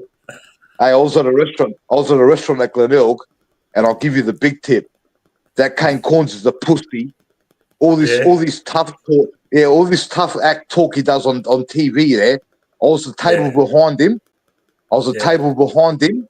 And his missus berated him. His wife berated him in front of everyone. And he put his head down and shit himself. And he goes on TV and acts like a hard. I'm telling you, and he goes on TV and acts like a hard cunt. That oh yeah, this and that. I've seen him walk. I've seen him running. He runs on the Esplanade, Brighton here near my house. And I've called out to him before. Kane's your fucking pussy. Corns in the soul, and he shit himself. Absolute pussy there. It's all fucking an actor there. Fucking wank up. Just they're fucking bagging kids about fucking this and that. New gamers, first year players and shit. He's a pussy when he played there. Yeah, he was fucking shit, man. Play for long. He was fucking shit. Tagger. Yeah. Fucking Tagger, mate. Yeah. Fucking Kane Corns. What a drop kick. Yeah. Fucking mob. I can't stand Kane Corns. Some of the shit he says. Propaganda. All right, gentlemen. Yeah. Gentlemen. All right, bro. We'll leave it there, Rob. Hold on a sec. Last minute tip. What's going on, Manny? What's going to happen tomorrow? All right. What's going to happen is I reckon we're gonna break even at quarter time. Yep. Halfway through the second quarter, we'll get just up on them, just on top of them, and hopefully third and fourth quarter we put our foot down and we beat them. I reckon about 5 goals, say 30 points. We'll get the job done and get back to normal. You?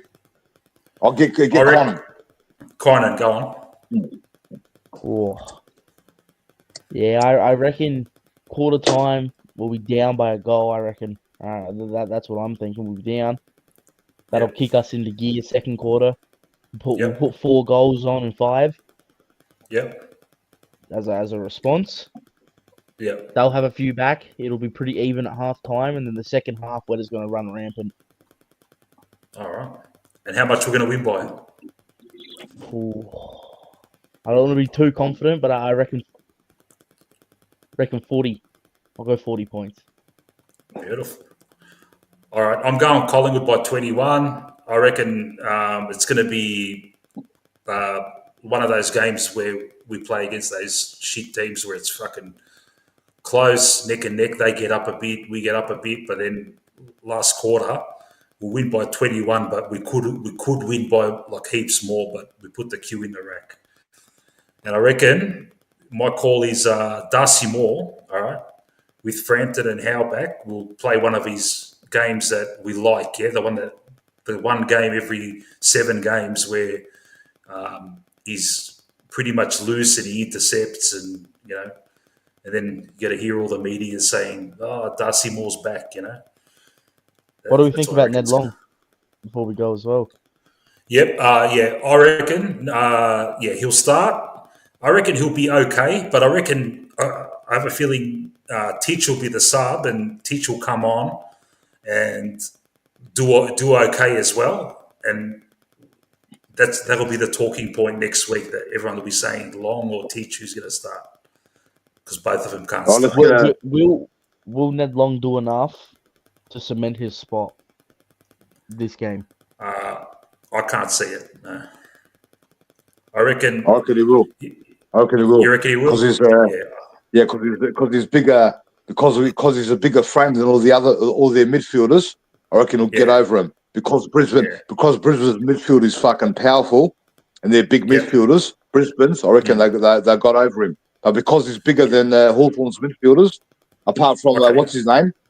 Apart from that midfielder they got there, what's his name? Fucking number 3 Newcombe. there. I forgot his name. Yeah, Newcombe. Apart from him, I reckon Long's too powerful for him. Yeah.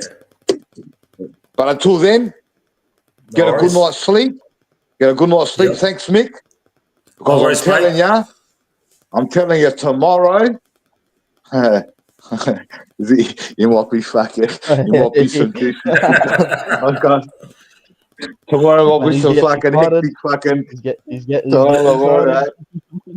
I'm fucking scared about tomorrow post-game show there. If we drop this game, mate, these putanas, I'm telling you. You need to let it out, Matty. Let it out. Yeah, not now, bro. Not now. Not now. I'm telling you, though, mate. I'm telling you. If I see us losing it, mate, if I see us playing like shit on the TV, mate, and I can see some shit going on tomorrow night when everyone gets on post game, I'm telling you, there's going to be a lot of fucking angry people, mate. You watch. Oh yeah. Fucking all right. Yeah. All right. Thanks, boys. Good night, mate. Fuck. Have a good night, 3 hours up. Man. Till later. Catch us later. Not tomorrow, till later. We've got about, what is it, 12 hours? How many hours? 12, 13 hours we've got. Yeah, give or take. Nah, how long is it? It's about 16. Nah, we've got 20 hours. We've about 20 hours. We'll be back on. Yeah. Oh, yeah. Good night. Catch us. All right. See ya. Good night, lads. Easy.